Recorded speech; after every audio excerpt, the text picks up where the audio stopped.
നിങ്ങളുടെ വഴികളിലും എന്റെ വിചാരങ്ങൾ നിങ്ങളുടെ വിചാരങ്ങളിലും ഉയർന്നിരിക്കുന്നു. Praise the lord. വളരെ അനുഗ്രഹിക്കപ്പെട്ട നല്ല തിരുവെഴുത്താണ്. ആകാശം ഭൂമിക്ക് മീതെ ഉയർന്നിരിക്കുന്നത് പോലെ. Praise the lord. ദൈവത്തിന്റെ വഴികൾ. ആമേൻ. ദൈവത്തിന്റെ വഴികൾ എന്ന് പറയുമ്പോൾ നമ്മുടെ വഴികളെല്ലാം ദൈവത്തിന്റെ വഴികളാണ്. Price the Lord. ദൈവ വഴിയിലൂടെ യാത്ര ചെയ്യുവാൻ വേണ്ടിയാണ് ഈ 2026 എന്ന് പറയുന്ന ഈ വർഷത്തെ ദൈവം നമുക്ക് തന്നത്. Price the Lord. 2025 ഡിസംബർ മാസം 31 വേണമെങ്കിൽ നമുക്ക് ഈ ലോകത്തു നിന്ന് മാറ്റപ്പെടാൻ ദൈവം അവസരം തരുമായിരുന്നു. പക്ഷെ അത് തരാതെ 2026 ജനുവരി 1 നമ്മൾ കണ്ണു ചെമ്മി എഴുന്നേറ്റതിന്റെ കാരണം അല്ലേരിയ ഇപ്പം ഫെബ്രുവരി മാസം 2-ാം തീയതിയായി നാം ദൈവത്തിന്റെ വഴിയിലൂടെ നടന്ന് ദൈവരാജ്യത്തിലെത്തേണ്ട ആവശ്യമുണ്ട്.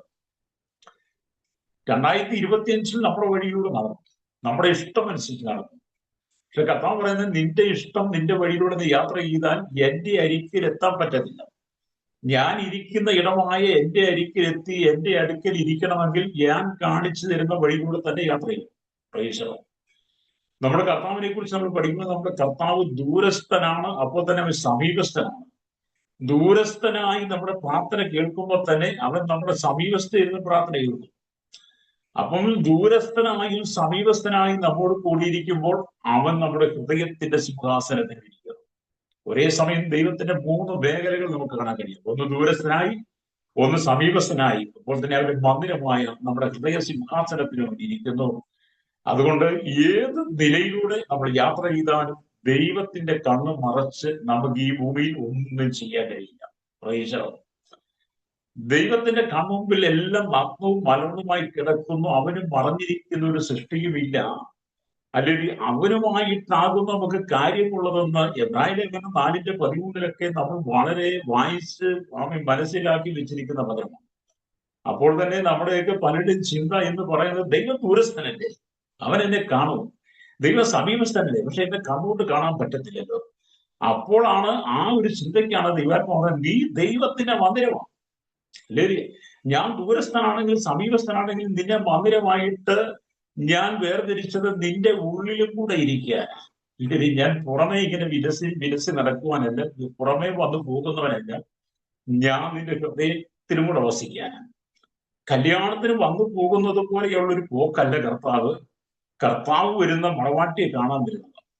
മണവാട്ടിയെ കണ്ടിട്ട് മണവാട്ടിയുടെ വിശേഷങ്ങളും മണവാട്ടി എങ്ങനെ ജീവിക്കുന്നു, മണവാട്ടി എങ്ങനെ നടക്കുന്നു, മണവാട്ടിയുടെ വഴികൾ ഏതൊക്കെയാണെന്ന് 24 മണിക്കൂർ നമ്മൾ സൂക്ഷ്മ പരിശോധന നടത്തുന്ന ഒരു ദൈവത്തിന്റെ അല്ലെങ്കിൽ സന്നിധിയിലാണ് ദൈവത്തിന്റെ സഭയാം മണവാട്ടിയായിരിക്കുന്നത്. അതുകൊണ്ട് അല്ലേരിയ ആകാശം ഭൂമിക്ക് മീതെ ഉയർന്നിരിക്കുന്നത് പോലെ എന്റെ വഴികൾ നിങ്ങളുടെ വഴികൾ, ദൈവത്തിന്റെ വഴികൾ നമ്മുടെ വഴികളിലുണ്ട്.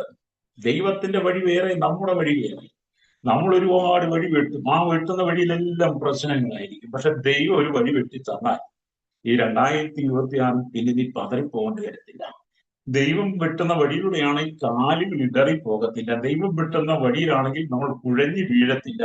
ആ വഴി വളരെ വിസ്താരം ആണെന്ന് ലോകം പറയുമ്പോൾ തന്നെ ദൈവം വെട്ടിത്തരുന്ന വഴി ഇടുക്കവും ഞെരുക്കവും ഉള്ളതാണ്. ആ വഴിയിലൂടെ യാത്ര ചെയ്യുമ്പോൾ എത്ര പ്രതിസന്ധികളെയും നമുക്ക് തരണം ചെയ്യാൻ കഴിയും.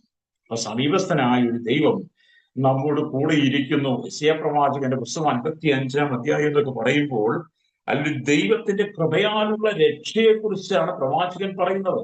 അല്ലെങ്കിൽ യെശയ്യാ പ്രവാചകന്റെ പുസ്തകം നാം വായിക്കുമ്പോൾ നമ്മുടെ മനസ്സിനൊരു സമാധാനം, സന്തോഷം, ആശ്വാസങ്ങളൊക്കെ ഉണ്ടാകണം. അല്ലെങ്കിൽ ദൈവത്തിന്റെ വചനം വായിക്കുമ്പോൾ വളരെ തൃപ്തിയോടും സന്തോഷത്തോടും ആനന്ദത്തോടും കൂടി വായിക്കണം. Price the Lord.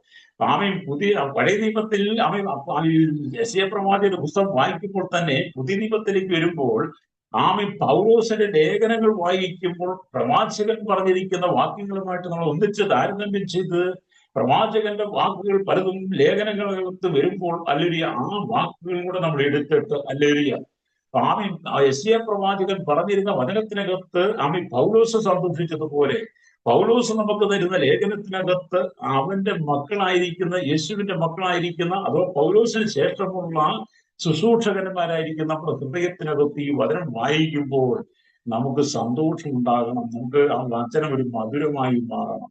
രക്തം ചെയ്യും വചനത്തെ മധുരമാക്കി മാറ്റി വചനം മധുരമായി അനുഭവിക്കുമ്പോൾ, മധുരമായി രുചിക്കുമ്പോഴാണ് നമ്മുടെ ജീവിതത്തിന്റെ കയ്പുകൾ മാറിപ്പോകുന്നത്. മനുഷ്യ ജീവിതം എന്ന് പറയുന്നത് കയ്പേറിയ അനുഭവമാണ്. പ്രതികൂലങ്ങൾ നിറഞ്ഞതാണ്, പ്രതിസന്ധികൾ നിറഞ്ഞതാണ്.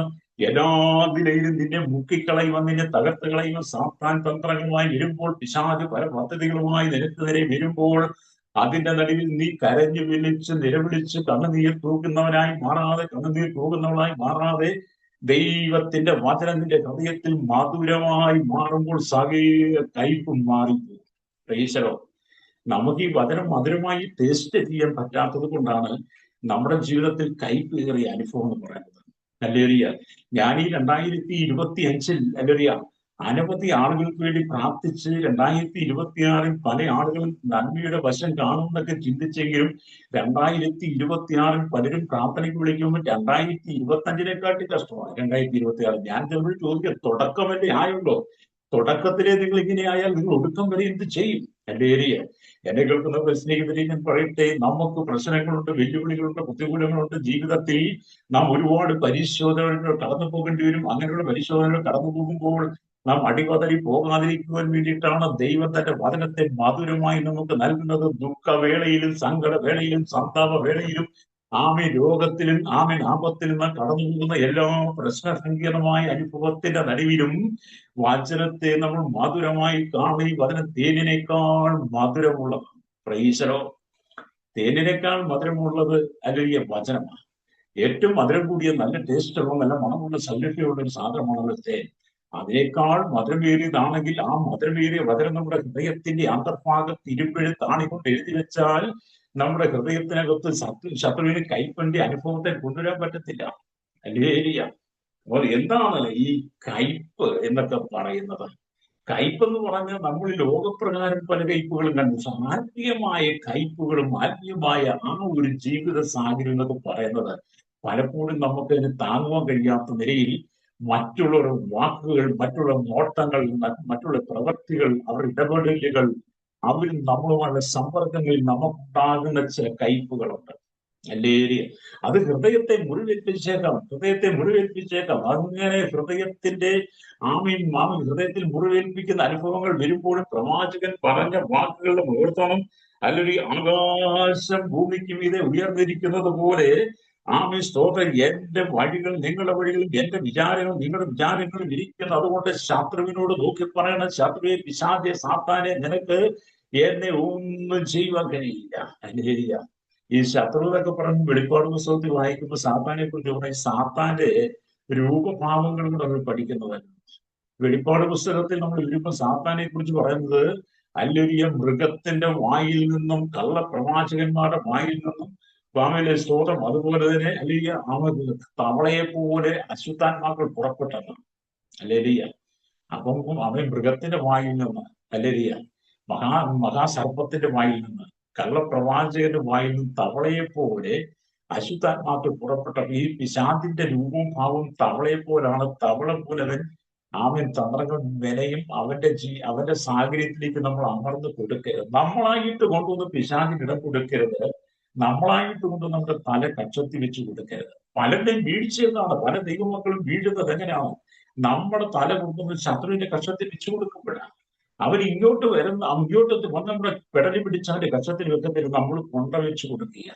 ജീവിതത്തിൽ എന്നെ കേൾക്കുന്ന സ്നേഹിത, ഈ 2026 പ്രശ്നങ്ങൾ നിറയപ്പെട്ടതാണ്, പ്രതിസന്ധികൾ നിറയപ്പെട്ടതാണ്, വെല്ലുവിളികൾ നിറയപ്പെട്ടതാണ്. അതിന്റെ നടുവിൽ ഞാൻ നിങ്ങളും പ്രാർത്ഥനാ ജീവിതത്തിലേക്ക് മടങ്ങിക്കൊണ്ട് ദൈവത്തോട് അവന്റെ വഴികളിലൂടെ യാത്ര നടക്കണം. ഒരുപാട് വഴികളെ കുറിച്ച് വേദപുസ്തകമുണ്ട്. ഗോഷ്ടിന്റെ വഴിയുണ്ട്, നുണയുടെ വഴിയുണ്ട്, ചതിവിന്റെ വഴിയുണ്ട്, വഞ്ചനയുടെ വഴിയുണ്ട്, വ്യഭിചാരത്തിന്റെ വഴിയുണ്ട്, വസ്ത്രന്റെ വഴിയുണ്ട്, അതുപോലെ പിശാചിന്റെ വഴിയുണ്ട്, സാത്താന്റെ വഴിയുണ്ട്, പുസ്തകങ്ങളുടെ വഴിയുണ്ട്, പാർവിയുടെ വഴിയുണ്ട്, പരിഹാസികളുടെ വഴിയുണ്ട്. അങ്ങനെ ഒരുപാട് വഴികളെ കുറിച്ച് വിശുദ്ധ വേദപുസ്തകം പഠിപ്പിക്കുമ്പോൾ ഈ 2026 നാം ദൈവത്തിന്റെ വഴിയുടെ മാത്രം അല്ലേലൂയ യാത്ര ചെയ്യുന്നെങ്കിൽ മാത്രമേ നമുക്ക് നിത്യമായ രാജ്യത്തെടുക്കുവാൻ കഴിയുള്ളൂ. ഇവിടെ നാം കയ്യടിക്കുന്നുണ്ട്, പാട്ടുപാടുന്നുണ്ട്, ആരാധിക്കുന്നുണ്ട്, അല്ലെങ്കിൽ ദൈവത്തിന് വേണ്ടത് കൊടുക്കുന്നുണ്ട്, സുവിശേഷയുടെ ഭാഗമായി തീരുന്നുണ്ട്, ഒക്കെ ശരിയാണ്. പക്ഷേ നാം ദൈവത്തിന്റെ വഴിയിലൂടെ ചെല്ലുന്നില്ല എങ്കിൽ നമുക്കൊരിക്കലും ദൈവവചനത്തിൽ ചെല്ലാൻ പറ്റത്തില്ല. Price the Lord.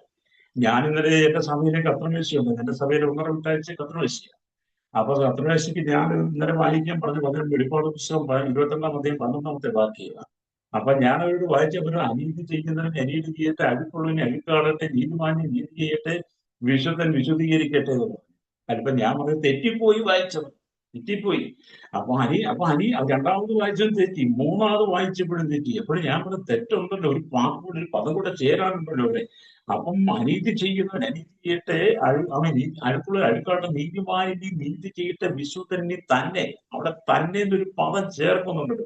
അപ്പം വിശുദ്ധനി തന്നെ. അപ്പം ഒരു സഭയുടെ ശുശ്രൂഷ എന്ന് പറയുന്നത്, ഒരു പാസ്റ്ററുടെ ശുശ്രൂഷ എന്ന് പറയുന്നത്, അല്ലെങ്കിൽ നമുക്ക് ദൈവത്തിന്റെ വചനം നൽകി കൊടുക്കാൻ കഴിയുള്ളൂ. എനിക്കിപ്പം നിങ്ങളോട് വചനം പ്രസംഗിക്കാൻ മാത്രമേ കഴിയുള്ളൂ. വിശുദ്ധൻ ശുദ്ധീകരിക്കപ്പെടണമെങ്കിൽ നമ്മൾ തന്നെ ശുദ്ധീകരിക്കണം. അല്ലേ? ശുദ്ധീകരണം എന്ന് പറഞ്ഞാൽ പാസ്റ്റർ പ്രസംഗിച്ചുകൊണ്ട് പാസ്റ്റർക്ക് വിശ്വാസികളെ ശുദ്ധീകരിക്കാൻ പറ്റില്ല, വിശ്വാസികൾക്ക് പാസ്റ്റർ ശുദ്ധീകരിക്കാൻ പറ്റില്ല, അപ്പന് മക്കളെ ശുദ്ധീകരിക്കാൻ പറ്റത്തില്ല, ഭാര്യയ്ക്ക് ഭർത്താവിനെ ശുദ്ധീകരിക്കാൻ പറ്റില്ല, ഭർത്താവിന് ഭാര്യയെ ശുദ്ധീകരിക്കാൻ പറ്റത്തില്ല. കർത്താവിന്റെ വരവെങ്കിൽ കർത്താവ് നോക്കുന്ന വിശുദ്ധൻ തന്നെ ശുദ്ധീകരിച്ചുകൊണ്ട് ദൈവത്തിന്റെ വഴികളിൽ നിൽക്കുന്നുണ്ടെങ്കിൽ മാത്രമേ നിത്യതയിൽ നമ്മുടെ കണ്ണ് കണ്ടിട്ടില്ലാത്ത, ചെവി കേട്ടിട്ടില്ലാത്ത, ഒരു മനുഷ്യന്റെ ഹൃദയത്തിൽ തോന്നിയിട്ടില്ലാത്ത ആ സ്വർഗീയ കൊട്ടാരത്തിൽ മണവാളൻ വസിക്കുന്ന സ്വർഗീയ കൊട്ടാരത്തിൽ എത്തുവാൻ കഴിയുള്ളൂ. കോടാനുകൂടി ദൂതന്മാരും എരുപ്പുകളും സാറാവുകളും വിശുദ്ധന്മാരും അടങ്ങിയ വലിയ സംഘത്തിൽ നാം എത്തണമെങ്കിൽ, ആ പുതിയ യെരൂശലേമിൽ എത്തണമെങ്കിൽ, ഹല്ലേലൂയ, നാം ദൈവത്തിന്റെ വഴിയിലൂടെ നടക്കണം. ഹല്ലേലൂയ. ദൈവത്തിന്റെ വഴിയിലൂടെ നടക്കണമെങ്കിൽ നാം നമ്മെ തന്നെ ശുദ്ധീകരിക്കണം. വിശുദ്ധൻ തന്നെ വിശുദ്ധീകരിക്കണം. നമ്മെ ശുദ്ധീകരിക്കാത്തിടത്തോളം കാലം നമുക്ക് ഒരിക്കലും അങ്ങോട്ട് പോകാൻ പറ്റത്തില്ല. പ്രേസരോ, ഹല്ലേലൂയ. അതിന് ഉദാഹരണം ഞാൻ പറഞ്ഞാൽ, ഹല്ലേലൂയ, ലൂക്കോസ് സുവിശേഷം 16-ാം അധ്യായം 19-ാം വാക്യങ്ങളിൽ വായിക്കുമ്പം ധനവാന്റെയും ലാസറിന്റെയും കഥ നമുക്കിവിടെ കാണാൻ കഴിയും. ഹല്ലേലൂയ. അപ്പൊ ധനവാൻ ദിനം പ്രതി പട്ടും ധൂമ്രവസ്ത്രവും ധരിച്ച് സുഖിച്ചാഡംബര ജീവിതം നയിച്ചവനായിരുന്നു. ഹല്ലേലൂയ. എന്നാൽ ധനവാന്റെ മേശയിൽ നിന്ന് വീഴുന്ന അപ്പനുറുക്കുകൾ പോലും തിന്ന് വിശപ്പടക്കുവാൻ ആ ലാസറിന് കിട്ടിയിരുന്നില്ല. ഹല്ലേലൂയ. അവന്റെ പുറം നായ്ക്കൾ വന്ന് നടക്കുമായിരുന്ന. അങ്ങനെ ഇരിക്കും ഒരു ദിവസം ഈ ലാസർ മരിച്ച് അബ്രഹാമിന്റെ മടിയിലേക്ക് പോയി. ഹല്ലേലൂയ. അതിനുശേഷം ഈ ധനവാനും മരിച്ചിട്ട് എന്ത് ചെയ്തു? ഹല്ലേലൂയ, അവൻ യാതന സ്ഥലത്തേക്ക് പോയി. പ്രൈസ്. അവൻ യാതന സ്ഥലത്ത് ചെന്ന് കിടന്നപ്പോഴാണ് അവന് പ്രാർത്ഥിക്കണമെന്ന് തോന്നിയത്. ഹല്ലേലൂയ. അതിനു മുമ്പ് അവന് പ്രാർത്ഥിക്കാൻ തോന്നിയില്ല. ലൂക്കോസ് സുവിശേഷം നമ്മൾ വായിക്കുന്നതാണ് 24-ാം വാക്യം 27-ാം വാക്യം വായിക്കുമ്പോൾ അവനൊക്കെ 2 പ്രാർത്ഥനയാണ്. ഒന്നാമത്തെ പ്രാർത്ഥന എന്താ അവൻ പറഞ്ഞത്? അബ്രഹാം പിതാവേ, ഞാൻ ഈ യാത്രയിൽ കിടന്ന് കഷ്ടം അനുഭവിക്കുക, ലാസറിന്റെ വിരലിന്റെ അറ്റം മുക്കി എന്റെ നാവിനെ തണുപ്പിക്കണമേ. അവന്റെ ഒന്നാമത്തെ പ്രാർത്ഥനയാണ്. രണ്ടാമത് അവൻ പ്രാർത്ഥിച്ചത് എന്താണ്? എന്റെ സഹോദരന്മാർ 5 പേരും കൂടെ ഭൂമിയിലുള്ള അവരുടെ ഭാര്യമാര് കാണും, മക്കൾ കാണും, കൊച്ചുമക്കൾ കാണും, മരുമക്കൾ കാണും, അവരും കൂടി ഈ യാതൊരു സ്ഥലത്ത് വരാതിരിക്കുവാൻ വേണ്ടിയിട്ട് നീ ലാസറിനെ അങ്ങോട്ട് അയക്കണം. നമ്മുടെ അബ്രഹാം പറഞ്ഞത് എന്താണെന്ന് അറിയുള്ളൂ? മരിച്ചവർ എഴുന്നേറ്റ് ചെന്നാലും മാനസാന്തരപ്പെടുന്നില്ല. പക്ഷെ അതിനകത്തൊരു ഒരു ഒന്നാമത്തെ പ്രാർത്ഥനയ്ക്കകത്തൊരു പദം കൂടെ കിടപ്പുണ്ട്. അവൻ പറഞ്ഞ് ലാസറിന്റെ വിരലിന്റെ അറ്റം മുക്കി എന്റെ നാവിനെ തണുപ്പിക്കണമേ എന്ന് പറഞ്ഞപ്പോൾ അബ്രഹാം പറഞ്ഞ്, ഞങ്ങൾക്കും നിനക്കും തമ്മിലൊരു പിളർപ്പുണ്ട്. അല്ലെങ്കിൽ ഒരു പിളർപ്പുണ്ട്. ഇവിടെ നിന്ന് അങ്ങോട്ട് വരാനും പറ്റത്തില്ല, അവിടെ ഇങ്ങോട്ട് വരാനും പറ്റത്തില്ല. അപ്പൊ ഞാൻ ചോദിക്കട്ടെ, ആരെ ഈ പിളർപ്പ് ഉണ്ടാക്കിയത്? ഹല്ലേലൂയ. ഈ പിളർപ്പ് ഉണ്ടായത് എങ്ങനെയാണ്? എവിടെ നിന്നാണ് ഈ പിളർപ്പ് വന്നത്? പ്രൈസലോ. എത്ര നിങ്ങൾ ചിന്തിച്ചു നോക്കുക, ഈ പിളർപ്പ് എങ്ങനെ ഉണ്ടായി? ഈ പിളർപ്പ് യഥാർത്ഥത്തിൽ ഈ ധനവാനല്ല ഈ പിളർപ്പ് ഉണ്ടാക്കിയത്. അവൻ ഭൂമിയിലായിരുന്നപ്പോൾ പട്ടും ധൂമ്രവസ്ത്രവും ധരിച്ച് ആഡംബരം സുഖിച്ച് ജീവിച്ചു. അന്ന് അവന്റെ പരിപ്പുരത്തിൽ കിടക്കുന്ന ആ ലാസർ ഒരു നേരത്തെ വെള്ളം കൊടുക്കുവാൻ, ഒരു നേരത്തെ ആഹാരം കൊടുക്കുവാൻ, അവരുടെ ആശ്വാസ വാക്ക് പറയുവാൻ, അവരുടെ കരുണയുടെ വാക്ക് പറയാൻ പോലും ഈ ധനവാന് കഴിഞ്ഞിരുന്നില്ല. അവനോർത്ത് എല്ലാം ഇവിടെയാണ് ഭൂമിയിൽ എന്റെ ജീവിതമാണ് സ്വർഗം, എനിക്ക് അപ്പുറത്ത് വേറൊന്നുമില്ല, എനിക്ക് അപ്പുറത്ത് ഒന്നും നേടാനില്ല, എല്ലാം ഞാൻ നേടിക്കഴിഞ്ഞു എന്ന് ചിന്തിച്ച് അവനും ലാസറിന്റെ ഇടയ്ക്ക് ഇത് പിളർപ്പുണ്ടാക്കി. ധനവാന്റെ ലാസറിന്റെ ഒരു പിളർപ്പുണ്ടാക്കി വെച്ചിട്ട് അവനിടെ ജീവിച്ചത്. ആ താഴോട്ട് ചെന്നപ്പോൾ, അവൻ യാതന സ്ഥലത്ത് ചെന്നപ്പോൾ അവന്റെ പടിപ്പുരയിൽ കിടന്ന ലാസർ അല്ലെങ്കിൽ അബ്രഹാമിന്റെ മടിയിൽ ഇരിക്കുന്നതും ആശ്വസിക്കുന്നതും കണ്ടപ്പോൾ പറയാ, അവന്റെ വിരലിന്റെ അറ്റം നോക്കി ഇങ്ങോട്ട് എന്നെ തണുപ്പിക്കണം, എന്റെ നാവിനെ തണുപ്പിക്കണം. എന്നെ കേൾക്കുന്ന പ്രിയ സ്നേഹിതർ, നിങ്ങൾ ജീവിതത്തിൽ എന്നെ കേൾക്കുന്ന സഹോദരിമാർ, നിങ്ങൾ ഇവിടെ ഭൂമി പിളർപ്പുണ്ടാക്കി വെച്ചിട്ട് നിങ്ങളായിട്ട് ചില പിളർപ്പുണ്ടാക്കി വെച്ചിട്ടുണ്ടല്ലോ. അല്ലെങ്കിൽ 2025 ഡിസംബർ മാസം 31 രാത്രിയിൽ നീ കാണ്ടറിന് മീറ്റിംഗ് നീ കൂടിയപ്പോൾ നീ അന്ന് രാത്രി സമർപ്പണം എടുത്തില്ലേ? അന്ന് നേരത്തെ തീരുമാനമെടുത്തില്ലേ? ആ തീരുമാനം എടുത്ത കൂട്ടത്തിൽ നീ ആരോടെങ്കിലും പിളർപ്പുണ്ടാക്കിയിട്ടുണ്ടെങ്കിൽ ആ പിളർപ്പിനെ നീ പരിഹരിച്ചോ? ആ പിളർപ്പിനെ പരിഹരിക്കാതെ 2022 ഫെബ്രുവരി മാസം 2 നീ ഇരുന്ന് അന്യഭാഷ പറഞ്ഞ് സ്തോത്രമായി ദൈവത്തെ ശ്രദ്ധിക്കുന്നുണ്ടെങ്കിൽ നീ നിത്യതയിൽ കാണില്ല.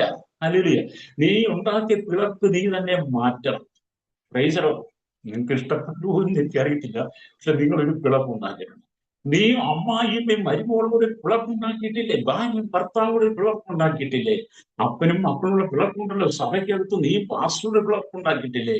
നീ വിശ്വാസികളുടെ ഒരു പിളർപ്പുണ്ടാക്കിയിട്ടില്ലേ? നീ സഭയ്ക്കകത്ത് പലപ്പോഴും പിളർപ്പുണ്ടാക്കുന്നവനാണല്ലോ. സഭയ്ക്കകത്ത് എപ്പോഴും നീ പിളർപ്പുണ്ടാക്കുന്നവരല്ലേ?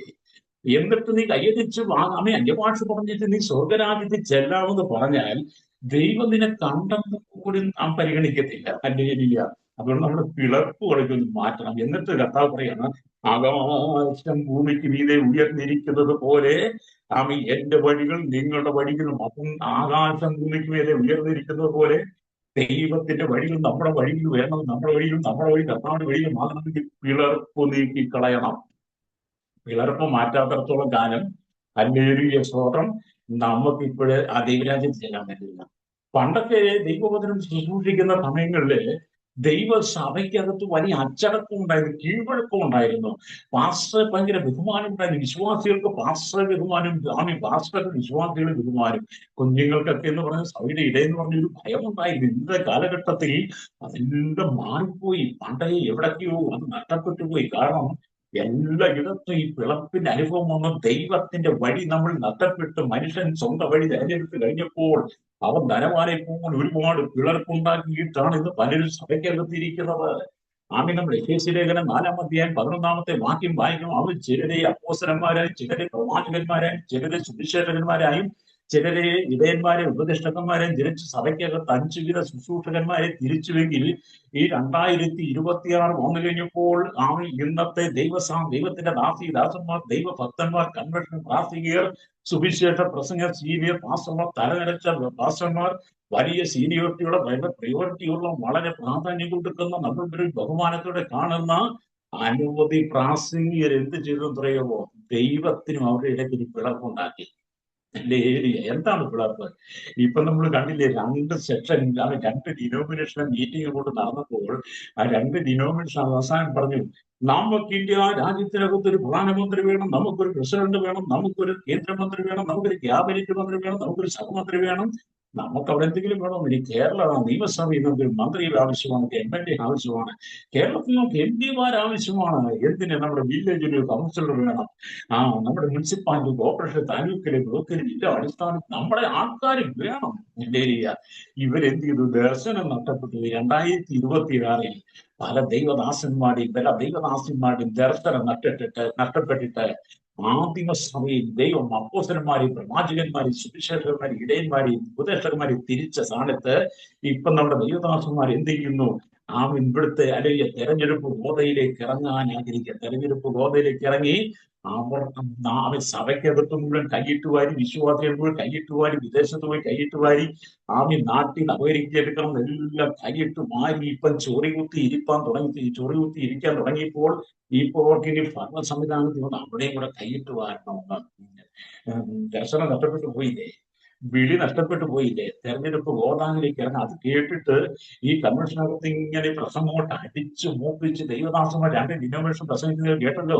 ഞാനവിടെ പേരും പറ അവരും കൂടെ പ്രസംഗിച്ചു കഴിഞ്ഞപ്പോൾ ഈ വിശ്വാസികളൊക്കെ ഭയങ്കര ഹല്ലേലൂയ, രക്തം ജയം, വിക്ടറി ജയം ഒക്കെ പറയാതെ കേട്ട്. എന്ത് കേട്ടിട്ടാ നിങ്ങൾ ജയം പറഞ്ഞത്? ഹല്ലേലൂയ പറഞ്ഞു, അന്യഭാഷ പറഞ്ഞു. ഞാൻ കേട്ടിട്ട് എനിക്ക് ഭയങ്കര ലജ്ജ തോന്നി. കാരണം ദൈവം എന്ത് ചെയ്യും? നമ്മുടെ സഭയ്ക്കകത്ത് ഇന്ന് വേണ്ടത് ഈ 2026 നമുക്ക് ആവശ്യമുണ്ടോ? നിങ്ങൾ നോക്ക്, പാകിസ്ഥാനിലേക്ക്, നേപ്പാളിലേക്ക്, അഫ്ഗാനിസ്ഥാനിലേക്ക് നോക്ക്, ഇന്തോനേഷ്യയിലും സിറിയയിലേക്കും നോക്ക്, അല്ലേലിയ, സുഡാനിലേക്കും സൗത്ത് ആഫ്രിക്കയിലും കൊറിയയിലേക്കും നൈജീരിയയിലേക്കും നിങ്ങൾ നോക്കണം, അല്ലേലിയ, സൗമാനിലേക്ക് നോക്കണം, യമനിലേക്ക് നോക്ക്. ആയിരക്കണക്കിന് പതിനായിരക്കണക്കിന് വിശ്വാസികൾ ക്രൈസ്തവ രക്തസാക്ഷിത്വം ഭരിച്ചുകൊണ്ടിരിക്കുക. കർത്താവാൻ യേശുക്രിസ്തുവിനെ തള്ളിപ്പറഞ്ഞും മറ്റു മതം സ്വീകരിച്ചില്ലെങ്കിൽ അവരെ വെടിവെച്ച് കൊല്ലും, അവരെ തട്ടിക്കൊണ്ടുപോകുന്ന ക്രൂര ബലാത്സംഗം, ക്രൂര പീഡനത്തിനിരയാക്കി അനേകർ ക്രിസ്തുവിന് വേണ്ടി ജീവൻ വെച്ച് കൊടുത്തുകൊണ്ടിരിക്കുമ്പോൾ ആകാശം ഭൂമിക്ക് വീതെ ഉയർന്നിരിക്കുന്നത് പോലെ എന്റെ വഴി നിങ്ങളുടെ വഴിയിലും അല്ലെങ്കിൽ എന്റെ വിചാരങ്ങൾ നിങ്ങളുടെ വിചാരങ്ങൾ ഇരിക്കുന്ന കർത്താവ് പറഞ്ഞ പാലിലും കർത്താവിന് വേണ്ടി അതിശ്രദ്ധയോടെ അതിശക്തിയോടെ സമർപ്പണത്തോടെ നിൽക്കുമ്പോൾ നമ്മളൊക്കെ തെരഞ്ഞെടുപ്പ് ഗോദാമിലേക്ക് പോയിട്ട് നമ്മൾ പോകുമ്പോൾ നമ്മൾ എവിടെയാണ് ശുശ്രൂഷ ചെയ്യുന്നത്, നമ്മൾ എവിടെ എത്തി നിൽക്കുന്നു? ഹല്ലേലൂയ. കരഞ്ഞു കലങ്ങിയ കണ്ണുമായി കഷ്ടപ്പെട്ട് ഓരോരുത്തരും രാജ്യത്തിന്റെ രാഷ്ട്രങ്ങളുടെ ഭാഗങ്ങൾക്കകത്തുണ്ട്. വേദനയോടെ ഉറ്റവരും ഉടനൊക്കെ മരിച്ച്, ഭാര്യ മരിച്ച്, ഭർത്താവ് മരിച്ച്, ഒറ്റപ്പെട്ടു പോയ മക്കൾ നഷ്ടപ്പെട്ടവർ, മാതാപിതാക്കൾ നഷ്ടപ്പെട്ടവർ, ഈ സഭ നഷ്ടപ്പെട്ട എല്ലാവരും ആയുസ് മുഴുവൻ സമ്പാദിച്ചത് മുഴുവൻ നഷ്ടപ്പെട്ടു പോയ ഒരു വലിയ കൂട്ടം ജനം നമ്മുടെ മുമ്പിൽ നിൽക്കുമ്പോൾ, രാജ്യങ്ങളിൽ കകത്ത് നിൽക്കുമ്പോൾ, എന്നെ കേൾക്കുന്ന പ്രിയ സഹോദരി, ഈ 2026 ദൈവം നമുക്ക് തന്നത് നമ്മൾ പിളർപ്പുണ്ടാക്കുവാനല്ല. പിന്നെ എന്തിനാണ് ദൈവം നമ്മെ ഇവിടെ കൊണ്ടുവന്നത്? ദൈവം നമ്മെ കൊണ്ടുവന്ന് ദൈവത്തിന്റെ വഴികളിൽ നടക്കുവാൻ. ഹല്ലേലൂയ. നമ്മൾ ദൈവത്തിന്റെ വഴികളിൽ നടക്കണം. ഹല്ലേലൂയ. ദൈവ വഴി നടക്കുക എന്നൊക്കെ പറയുമ്പോഴേ എല്ലാം വിടണം. ദൈവ വഴിയിൽ നടക്കണമെങ്കിൽ എല്ലാം വിടണം. പിളർപ്പ് പാടില്ല. ഹല്ലേലൂയ. നമുക്കറിയാം, യോസേഫിന് ഒരു ദർശനം, ഒരു സ്വപ്നം ഉണ്ടായിരുന്നു. അതവന്റെ സഹോദരന്മാരോട് പങ്കുവെച്ച് അവർ അപ്പനോടും ഒക്കെ പങ്കുവെച്ചപ്പോൾ യോസേഫിനോട് നീരസം തോന്നി. അപ്പൻ ഒരിക്കൽ യോസേഫിനെ ചേട്ടന്മാരുടെ ക്ഷേമം അന്വേഷിക്കാൻ വേണ്ടി പറഞ്ഞയച്ചെങ്കിലും അവൻ ദൂരത്തുനിന്ന് വരുന്നത് കണ്ടു കഴിഞ്ഞപ്പോൾ അതിന്റെ ചേട്ടന്മാർക്ക് യോസേഫിന് വല്ലാത്ത കയ്പ് തോന്നി, പക തോന്നി. ആ കയ്പും പക എന്ത് ചെയ്തു? യോസേഫിന്റെയും വലിയ ചേട്ടന്മാരുടെയും വലിയൊരു പിളർപ്പുണ്ടാക്കി. ആ പിളപ്പിന്റെയും വലിയ യോസേഫിനെ എടുത്ത് പൊട്ടക്കുഴിയിലിട്ടു. ഇതേ പൊട്ടക്കുഴിയിൽ കിടക്കുന്ന യോസേഫ് അവന്റെ വസ്ത്രം ഉരിഞ്ഞ് ആട്ടുകുട്ടി അറുത്ത ചോരയിട്ട് മുക്കി അപ്പനെ കൊണ്ട് കാണിക്കാൻ നിൽക്കുവാണ്. ഈ സഹോദരന്മാർ പിളപ്പുണ്ടാക്കിയത്. സംഭവിച്ചു. ഇസ്മായിൽ ഇറങ്ങി വന്നപ്പോൾ അവനെ അവിടുന്ന് കയറ്റി 20 വെള്ളിക്കാശിന് കൊടുത്തു. ഹല്ലേലൂയ. അങ്ങനെ അവൻ പോത്തിഫാറിൽ വന്നിരുന്ന അവിടെയും എന്ത് ചെയ്തു? അവന് പീഡനം മാത്രം, ഉപദ്രവം മാത്രം, നിന്ദകൾ, അപമാനം, അവന്റെ ജീവിതത്തെ തകർക്കുന്ന അവന്റെ വിശുദ്ധിയെ തകർക്കുന്ന വിധത്തിലൂടെ പോത്തിഫാറിന്റെ ഭവനത്തിൽ ജീവിതത്തിൽ പിളർപ്പുണ്ടാക്കാൻ പിശാച് ശ്രമിച്ചപ്പോൾ എന്ത് ചെയ്തു? ആ പിളർപ്പിനിടം കൊടുക്കാതെ യോസേഫിനെ നമ്മൾ ഊട്ടി ഒളിച്ച് ഓടി പോയെങ്കിൽ അവൻ ചെന്നത് കാരാഗ്രഹത്തിലാണ്. കാരാഗ്രഹത്തിനാണെങ്കിൽ യോസേഫ് കൃതാർത്ഥനായിരുന്നു. അവൻ ദൈവത്തിന്റെ വഴികളിലാണ്. ഹല്ലേലൂയ. എന്റെ ആകാശം ഭൂമിക്ക് മീതെ ഉയർന്നിരിക്കുന്ന പോലെ എന്റെ വഴികൾ നിങ്ങളുടെ വഴികളിൽ, കാരണം ദൈവത്തിന്റെ വഴി യോസേഫിന്റെ വഴിയിലുണ്ടായിരുന്നു. കാരാഗ്രഹത്തിൽ അവൻ കൃതാർത്ഥനകട്ടോ. അവൻ കൃതാർത്ഥനായി. അങ്ങനെ ഇരിക്കുമ്പോൾ കാരാഗ്രഹമാണിയൊക്കെ കണ്ടത് ദർശനം ആ സ്വപ്നം വ്യാഖ്യാനിച്ചു കൊടുത്തപ്പോൾ ഹല്ലേലൂയ, യോസേഫിന് എന്തൊക്കെയോ ഒരു സന്തോഷം ഉണ്ടായിട്ടുണ്ടായി കാണണം. എപ്പോഴാണ് ഫറവോൻ കണ്ട സ്വപ്നത്തെ വ്യാഖ്യാനിക്കുവാൻ അങ്ങ് ഈജിപ്തിലുള്ള മിസ്രൈമിലുള്ള മന്ത്രവാദികൾക്ക് കഴിയാൻ തോന്നി കഴിഞ്ഞപ്പോൾ അവര് പറഞ്ഞു, ഞങ്ങൾ കാരാഗ്രഹത്തിൽ കിടന്നപ്പോൾ ഞങ്ങൾ കണ്ട സ്വപ്നത്തെ വ്യാഖ്യാനിച്ചത് എബ്രായ ചെറുക്കനോടെ കിടപ്പുണ്ടല്ലേലിയ. അവനെ വിളിച്ചുകൊണ്ടുവന്നാൽ രാജാവ് കണ്ട സ്വപ്നം അവൻ വ്യാഖ്യാനിച്ചു തരും. അങ്ങനെ രാജാവ് ആ സംഭവം കേട്ട് യോസേഫിനെ വിളിച്ചു. ഹല്ലേലൂയ. യോസേഫ് ഒന്ന് രാജാവിനോട് ആ ദർശനത്തെ കുറിച്ച് വിവരിച്ച് പറഞ്ഞപ്പോൾ രാജാവ് ഭഗവാൻ പറഞ്ഞു, ഇവൻ ദൈവാത്മാവുള്ള മനുഷ്യനാകട്ടോ. ഹല്ലേലൂയ. ഈ കാലഘട്ടത്തിൽ ദൈവം ഈ ഈ പ്ലാറ്റ്ഫോമിൽ നോക്കുന്നത് നിങ്ങൾ ദൈവാത്മാവുള്ളവരാണെന്ന്. അങ്ങനെ യോസേഫ് ആ ദർശനം വെളിപ്പെടുത്തി കൊടുത്തതിന്റെ പിന്നാലെ എന്താണ്? യോസേഫ് മിസ്രയീമിന്റെ രണ്ടാമനായി മാറി. പക്ഷേ യോസേഫ് തന്റെ സഹോദരന്മാരോട് പിളർപ്പുണ്ടാക്കിയില്ല. യോസേഫിന്റെ സഹോദരന്മാർ പിളർപ്പുണ്ടാക്കി. ധനവാനോട് ലാസർ പിളർപ്പുണ്ടാക്കിയില്ല. ലാസറിനോട് ധനവാൻ പിളർപ്പുണ്ടാക്കി. അല്ലെങ്കിൽ ഇവിടെ ആർക്കും വേണ്ടാതെ പൊട്ടക്കുഴിയിൽ എറിഞ്ഞു കളഞ്ഞ് 20 വെള്ളിക്കാശ് വിട്ട യോസേഫ് മിസ്രയീമിന്റെ രണ്ടാമനായി മാറിയപ്പോൾ അല്ലെങ്കിൽ ആ ധനവാന്റെ പരിപ്പുരയിൽ കിടന്ന ലാസർ ഉണക്കും വേണ്ടാതെ ഗുണം പിടിച്ചു കിടന്ന നായ്ക്കളും അവന്റെ ഗുണമൊക്കെ അങ്ങനെ ജീവിച്ച അവൻ മരിച്ചു കഴിഞ്ഞപ്പോൾ യോസേഫ് മിസ്രയീമിന്റെ രണ്ടാമനായി മാറിയെങ്കിൽ ലാസറോട് അബ്രഹാമിന്റെ മടിയിലായി മാറി. എല്ലാവരും ഓർത്ത് നോക്കുകയെ, നമ്മളൊക്കെ എവിടെ ചെല്ലും? ഈ പിളർപ്പും കയ്പും ഒക്കെ ഉണ്ടാക്കി വെച്ചിട്ട് നമ്മളിവിടെ കിടന്ന് എന്ത് അന്യഭാഷ പറഞ്ഞാൽ സ്വർഗത്തിൽ ചെല്ലത്തില്ലെന്നേ. നമുക്ക് ഈ സ്വർഗമാവരുത്. ഇവിടെ 70 80 ഒക്കെ ജീവിച്ച് ചിലപ്പോൾ മുന്നോട്ട് പോയി എങ്ങനെയൊക്കെ ആകട്ടെ, അടുത്ത നിമിഷം മരണമുണ്ടല്ലോ. അതൊക്കെ കഴിഞ്ഞ് നമ്മൾ പ്രതീക്ഷ വെച്ചിരിക്കുന്ന, പ്രത്യാശ വെച്ചിരിക്കുന്ന നമ്മൾ കണ്ണും നട്ടിരിക്കുന്ന കാത്തിരിക്കുന്ന ഒരു സ്വർഗീയ അനുഭവമുണ്ട്. അതിൽ സ്വർഗീയ കലവറയാണ്, മണിയറയുണ്ട്. അവിടെ ചെല്ലണമെങ്കിൽ നമ്മുടെ വഴികളിൽ യേശു ഉണ്ടായിരിക്കണം. രക്തം ചെയ്യും ഹല്ലേലൂയ. നമ്മുടെ വഴികളിൽ യേശു ഉണ്ടെങ്കിൽ മാത്രമേ എന്നെ കേൾക്കുന്ന ശ്രോതാവേ നമുക്ക് അവിടെ ചെല്ലാൻ കഴിയൂ. രക്തം ചെയ്യും വിശ്വസി കരമടിച്ച് ദൈവത്തെ സ്തുതിക്ക്. ആമി സ്തോത്രം. ഇന്നത്തെ കാലഘട്ടത്തിൽ ഒരുപാട് വ്യാജ പ്രവാചകന്മാർ ഇറങ്ങി. ഞാൻ ഇടയ്ക്ക് പറഞ്ഞു, വെളിപ്പാട് പുസ്തകത്തിലെ 16-ാം വാക്യം നടക്കുന്നല്ലോ. ആമി സ്തോത്രം അല്ലയ്യ, ആമി സ്തോത്രം. എന്താണ് പറഞ്ഞത്? അല്ലയ്യ, മഹാപുരോഹിതന്മാരുടെ അല്ലയ്യ, അതല്ലെങ്കിൽ അവിടെ നമ്മൾ കള്ളപ്രവാചകന്മാരുടെ, മഹാസർപ്പത്തിന്റെ ഒക്കെ വായുന്ന തവളയെ പോലെ അശുദ്ധാത്മാക്കൾ. അപ്പൊ ഇന്നത്തെ കാലഘട്ടത്തിൽ പ്രവചനത്തിന് വളരെ പ്രാധാന്യമാണ്. പ്രവചനം വിശ്വാസികൾക്ക് പ്രവചനം കേട്ടാൽ മതി. അവർക്ക് വചനം കേൾക്കണ്ട, പ്രവചനം കേട്ടാൽ മതി. എന്തെങ്കിലും പറഞ്ഞാൽ മതി. എന്തെങ്കിലും പറഞ്ഞ് ഒപ്പിച്ചാൽ പൈസ ഉറപ്പാണ്. ഹല്ലേലൂയ. വചനം പറഞ്ഞാൽ വ്യക്തിയെ വേണ്ട. വചനം പറയുന്നവരെ ഇന്ന് സഭയ്ക്ക് വേണ്ട, പ്രവചനം പറയുന്നവരെ വേണം. പക്ഷെ പ്രവചനം തുച്ഛീകരിക്കരുത്. പ്രവചനം നല്ലത് തന്നെ. അത് ശോധന ചെയ്ത് മുറുകെ പിടിക്കണമെന്നാണ് തെസ്സലോനിക്ക ലേഖനം 5-ാം നിങ്ങൾ 14 തൊട്ട് വായിക്കുമ്പോൾ കാണാൻ കഴിയും. പ്രവചനം തുച്ഛീകരിക്കുക, അതൊന്ന് തുച്ഛീകരിക്കുന്നു വേണം. നല്ലത്. ഇന്നിപ്പോ എനിക്ക് വേണമെങ്കിൽ നിങ്ങളോട് പ്രവചിക്കാൻ നിങ്ങളുടെ ഒറ്റ അഡ്രസ് എനിക്ക് കിട്ടിയാൽ മതി. നിങ്ങളുടെ വീട്, നിങ്ങളുടെ ലൊക്കേഷൻ അയച്ചു തരാൻ പറഞ്ഞാൽ, ഇനി നിങ്ങളുടെ പേരും വിവരവും ഒക്കെ ഒന്ന് നിങ്ങളുടെ ഫോൺ നമ്പറോട് കിട്ടിയാൽ നിങ്ങളെ കുറിച്ചുള്ള സകല വിവരങ്ങളും എനിക്ക് ഗൂഗിളിൽ പഠിക്കാൻ പറ്റും. അല്ലേരിയ. എനിക്ക് ഗൂഗിളിൽ നിന്ന് പഠിച്ചിട്ട് നിങ്ങളുടെ എല്ലാ വിവരങ്ങളും ഞാൻ കണ്ടതുപോലെ പറയാൻ പറ്റും. അല്ലേരിയ. ഞാൻ പറയുന്നതെല്ലാം നിങ്ങൾ കേട്ടോണ്ടിരിക്കും. ഇപ്പൊ അങ്ങനത്തെ ഒരുപാട് പേര് ഉറങ്ങിയിട്ടുണ്ടെന്നേ. അപ്പൊ അങ്ങനത്തെ ഒരുപാട് പേരുടെ വഴിയിലും അനവധി ആളുകൾ പോയി അവർ നിത്യത നഷ്ടപ്പെടുത്തിക്കൊണ്ടായി 2026 നിൽക്കുന്നത്. ഇന്ന് പകലിൽ വചനം കേൾക്കും നമ്മളത് ക്രമീകരിച്ചു കേട്ടോ. എങ്ങും പിളർപ്പുണ്ടാക്കാൻ പാടില്ല. എവിടെയെങ്കിലും പിളർപ്പുണ്ടാക്കിയാൽ തരവാൻ കിടക്കുന്നത് പോലെ നമ്മൾ കിടക്കേണ്ടി വരും. നമുക്കൊരിക്കലും മോചനമില്ല, മോക്ഷം കിട്ടത്തില്ല. നമുക്കൊരു നിത്യത കാണാൻ പറ്റത്തില്ല. ആമീൻ. വിശുദ്ധന്മാരെ ആരെയും, അബ്രഹാമിനെ, ലാസറിനെ, പഴയ വിശുദ്ധന്മാരെ ഒന്നും കാണാൻ കഴിയത്തില്ല. താലൂക്കിന് 65 വയസ്സായപ്പോൾ മെഥൂശലേഖനെ ജനിപ്പിച്ച ശേഷം പുത്രന്മാരെ ജനിപ്പിച്ചു. പുത്രന്മാരെ ജനിപ്പിച്ച് അവൻ 300 വർഷം ദൈവത്തോടു കൂടെ പിളർപ്പുണ്ടാക്കാതെ നടന്നു ദൈവത്തിന്റെ വഴികളിൽ. ഇപ്പൊ ദൈവത്തിന്റെ വഴികളിൽ നടന്നത് കൊണ്ട് താലൂക്ക് മരണം കാണാതെ എടുക്കപ്പെട്ടെന്നൊക്കെ അല്ലേ നമ്മള് സ്തോത്രം. ഉൽപ്പത്തി പുസ്തകം 5-ാം അധ്യായം 20, 21, 22 3-4 വാക്യങ്ങളിൽ മാത്രമേ ആ താലൂക്കിനെ കുറിച്ച് കാണാൻ കഴിയുമെങ്കിലും പിളർപ്പുണ്ടാക്കാതെ ജീവിച്ച മനുഷ്യൻ. അല്ലെങ്കിൽ നമ്മൾ എവിടേക്കോ പിളർപ്പുണ്ടാക്കി വെച്ചിട്ടുണ്ട്. ഇന്നത്തെ സഭയ്ക്കകത്ത് ഭയങ്കര പിളർപ്പാണ്. പാസ്റ്റർമാരെ പിളർപ്പുണ്ടാക്കുന്നു. പോക്കറ്റിന് കനം കൂടി അച്ചായം വന്നു കഴിഞ്ഞാൽ കനം കുറഞ്ഞ അച്ചായം മാറ്റി നിർത്തും. നല്ല സാരി എടുത്ത് അമ്മാമ്മ വന്നാൽ സാരിക്ക് ഇത്തിരി വില കുറഞ്ഞ് ഭംഗി കുറഞ്ഞ അമ്മാമ്മയും മാറ്റി നിർത്തും. പിന്നെ പണത്തിന് പേഴ്സിന് കനം കൂടി അച്ചായനും നല്ല സാരി എടുത്ത് വന്ന അമ്മാമ്മയും അച്ചായെന്നോ അമ്മാമ്മയെന്നൊക്കെ വിളിച്ച് നമ്മൾ ഈ പാസ്റ്റർമാർക്ക് കുറെ നടക്കില്ല കേട്ടോ. ഞാൻ നടക്കത്തില്ല. നടക്കുന്നവരെ എനിക്കറിയാം. ഞാൻ അങ്ങനെ ഒരുപാട് പേർക്ക് നടക്കൂടെ മീറ്റിംഗ് പോകാറുണ്ട്. ഞാൻ പരിചയം പറയാറുമുണ്ട് കേട്ടോ. അവരുടെ പുറകെ നടക്കരുത്. പേഴ്സിന്റെ കനം കുറയും. പിന്നെ ഒരു വിസ കിട്ടാൻ വേണ്ടി, പിന്നെ വിദേശത്തുനിന്ന് പോകാൻ വേണ്ടി അച്ചായന്റെ വിശുദ്ധിയെ കുറിച്ച് പ്രസംഗിക്കത്തില്ല. അമ്മാമ്മയുടെ വിശുദ്ധിയെ കുറിച്ച് പ്രസംഗിക്കത്തില്ല. ഈ അച്ചായൻ സഭയ്ക്കകത്ത് വിളർപ്പുണ്ടാക്കിയിട്ട്, ഈ അമ്മാമ്മ വിളർപ്പുണ്ടാക്കിയിട്ട് സഭയ്ക്കകത്ത് വന്ന് ഇരുന്ന് പ്രാർത്ഥിക്കുമ്പോൾ അച്ചായന്റെ പണത്തിന്റെ വലിപ്പം കൊണ്ടല്ല ശ്രോതാവി നീ നിൽക്കേണ്ടത്. അമ്മാമ്മയുടെ സാരിയുടെ വില കണ്ടോ അല്ല നീ നിൽക്കേണ്ടത്. നീ വിശുദ്ധിക്ക് വേണ്ടി നിൽക്കണം. യേശുദ്ധിക്ക് വേണ്ടി നിന്നില്ലെങ്കിൽ ഒരു കുഞ്ഞു സ്വർഗരാജ്യത്തിൽ ചെല്ലത്തില്ല. സ്വർഗരാജ്യത്തിൽ അശുദ്ധന്മാർ ഇടമല്ല, വിശുദ്ധന്മാർക്ക് വേണ്ടിയാണ്.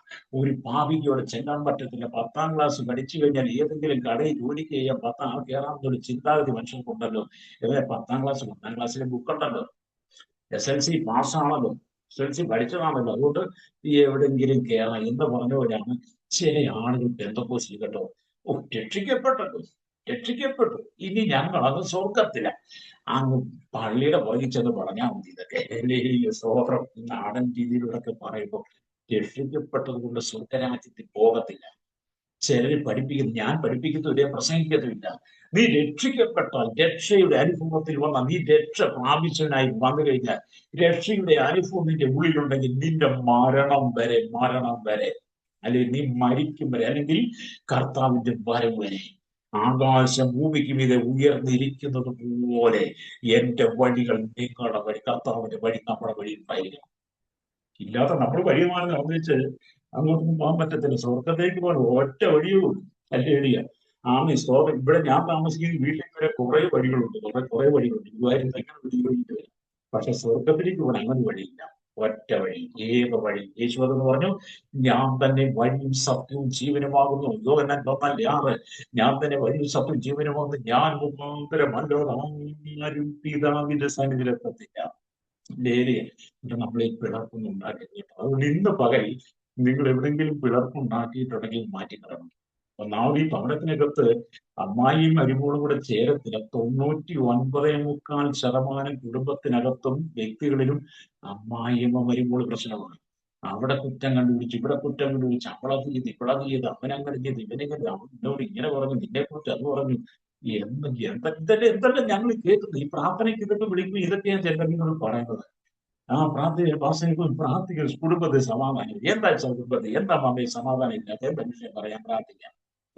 അതങ്ങോട്ട് പിന്നെ അങ്ങോട്ടൊരു വിളമ്പി അങ്ങോട്ട് ഇടാൻ തുടങ്ങും. പിന്നെ വിളമ്പും അങ്ങോട്ട് വിളമ്പി ഇടാൻ തുടങ്ങും. നെല്ലിക്ക ചാക്കിന്റെ കുത്ത് പൊട്ടിച്ചതുപോലെ അങ്ങോട്ട് പൊട്ടിച്ചങ്ങോട്ട് ഇടാൻ തുടങ്ങും. അത് ചേതറി കിടക്കുന്നവരെ ഒന്നുകൂടെ പറഞ്ഞ്, തക്കാളി ചാക്ക് ചന്തയിൽ പൊട്ടിച്ചിടുമ്പോൾ അതിനകത്ത് പൊട്ടിയതും പഴുത്തതും നാറ്റം വെച്ചതും കിടക്കുന്ന പോലെ പിന്നെ ആദ്യം തൊട്ട് ഏറ്റവും കാര്യങ്ങളൊക്കെ പറയും.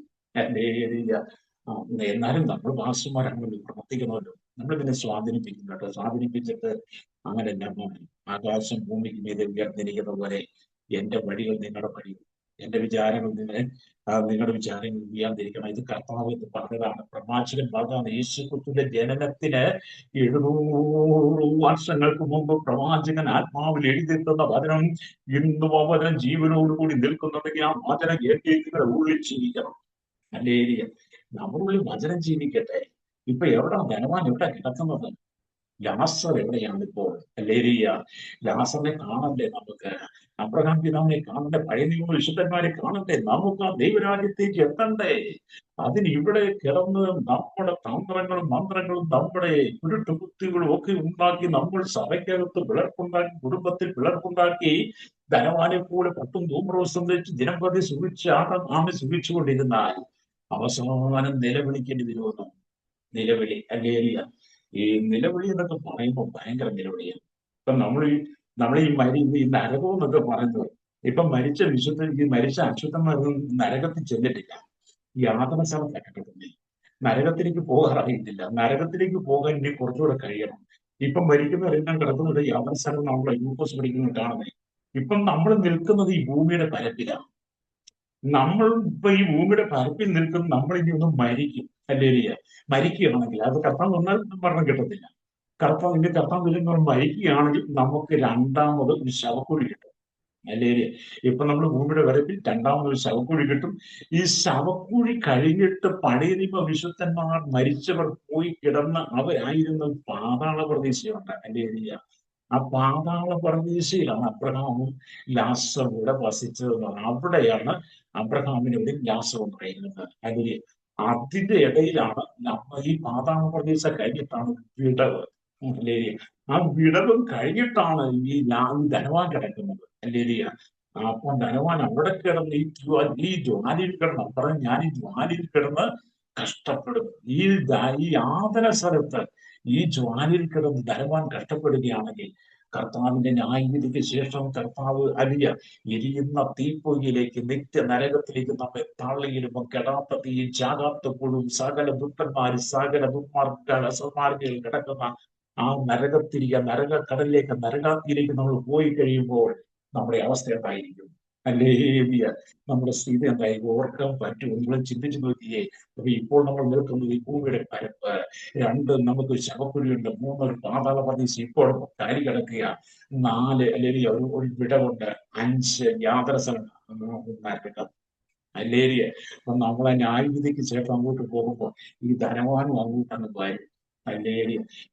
സകല ദുഷ്ടന്മാരും ഉണ്ട്. അതിന്റെ നടുവിലേക്ക് നീ പോകാതിരിക്കണമെങ്കിൽ 2026 നീ വിശുദ്ധീകരിക്കണം. മാതാവേ, വിശുദ്ധീകരിച്ച സഹോദര, നിനക്ക് പണവും പ്രതാപവും ഒക്കെ ഉണ്ടായിരിക്കാം. ഉന്നത സ്ഥാനമാനങ്ങൾ കാണാൻ, ജോലി കാണാൻ, പേരും പ്രശസ്തി പാരമ്പര്യം നിനക്ക് ഉണ്ടായിരിക്കാം. മറ്റുള്ളവരെക്കാൾ കഴിവ് കാണാൻ, പ്രാപ്തി കാണാൻ. നീ ഒരുപക്ഷെ നന്നായിട്ട് പ്രസംഗിക്കുന്നവരായി, നല്ല ദൂതവർ, നല്ല പ്രവാചകനെ പ്രവാചികായിരിക്കാം. വെളിപ്പാട്, ദർശനങ്ങൾ, സ്വപ്നങ്ങളൊക്കെ നിനക്ക് കണ്ടേക്കാം. അല്ലേ? ദാനിയേലിനെ പോലെ ദിവസം 3 പ്രാവശ്യം നീ പ്രാർത്ഥിക്കുന്നവരുമായിരിക്കാം.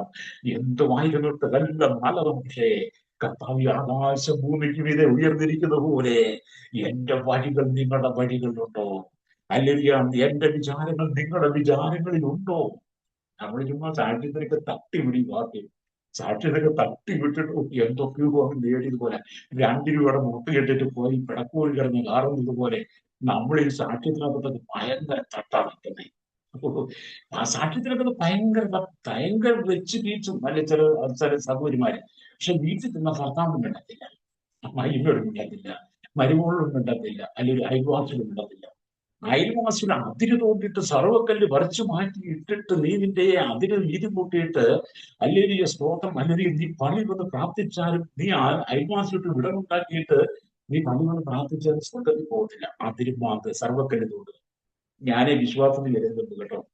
ഞങ്ങളുടെ വീടിന്റെ അതിരെ ഒരു ഐറ്റീസിന്റെ ഒരു അച്ഛൻ താമസിച്ചത്.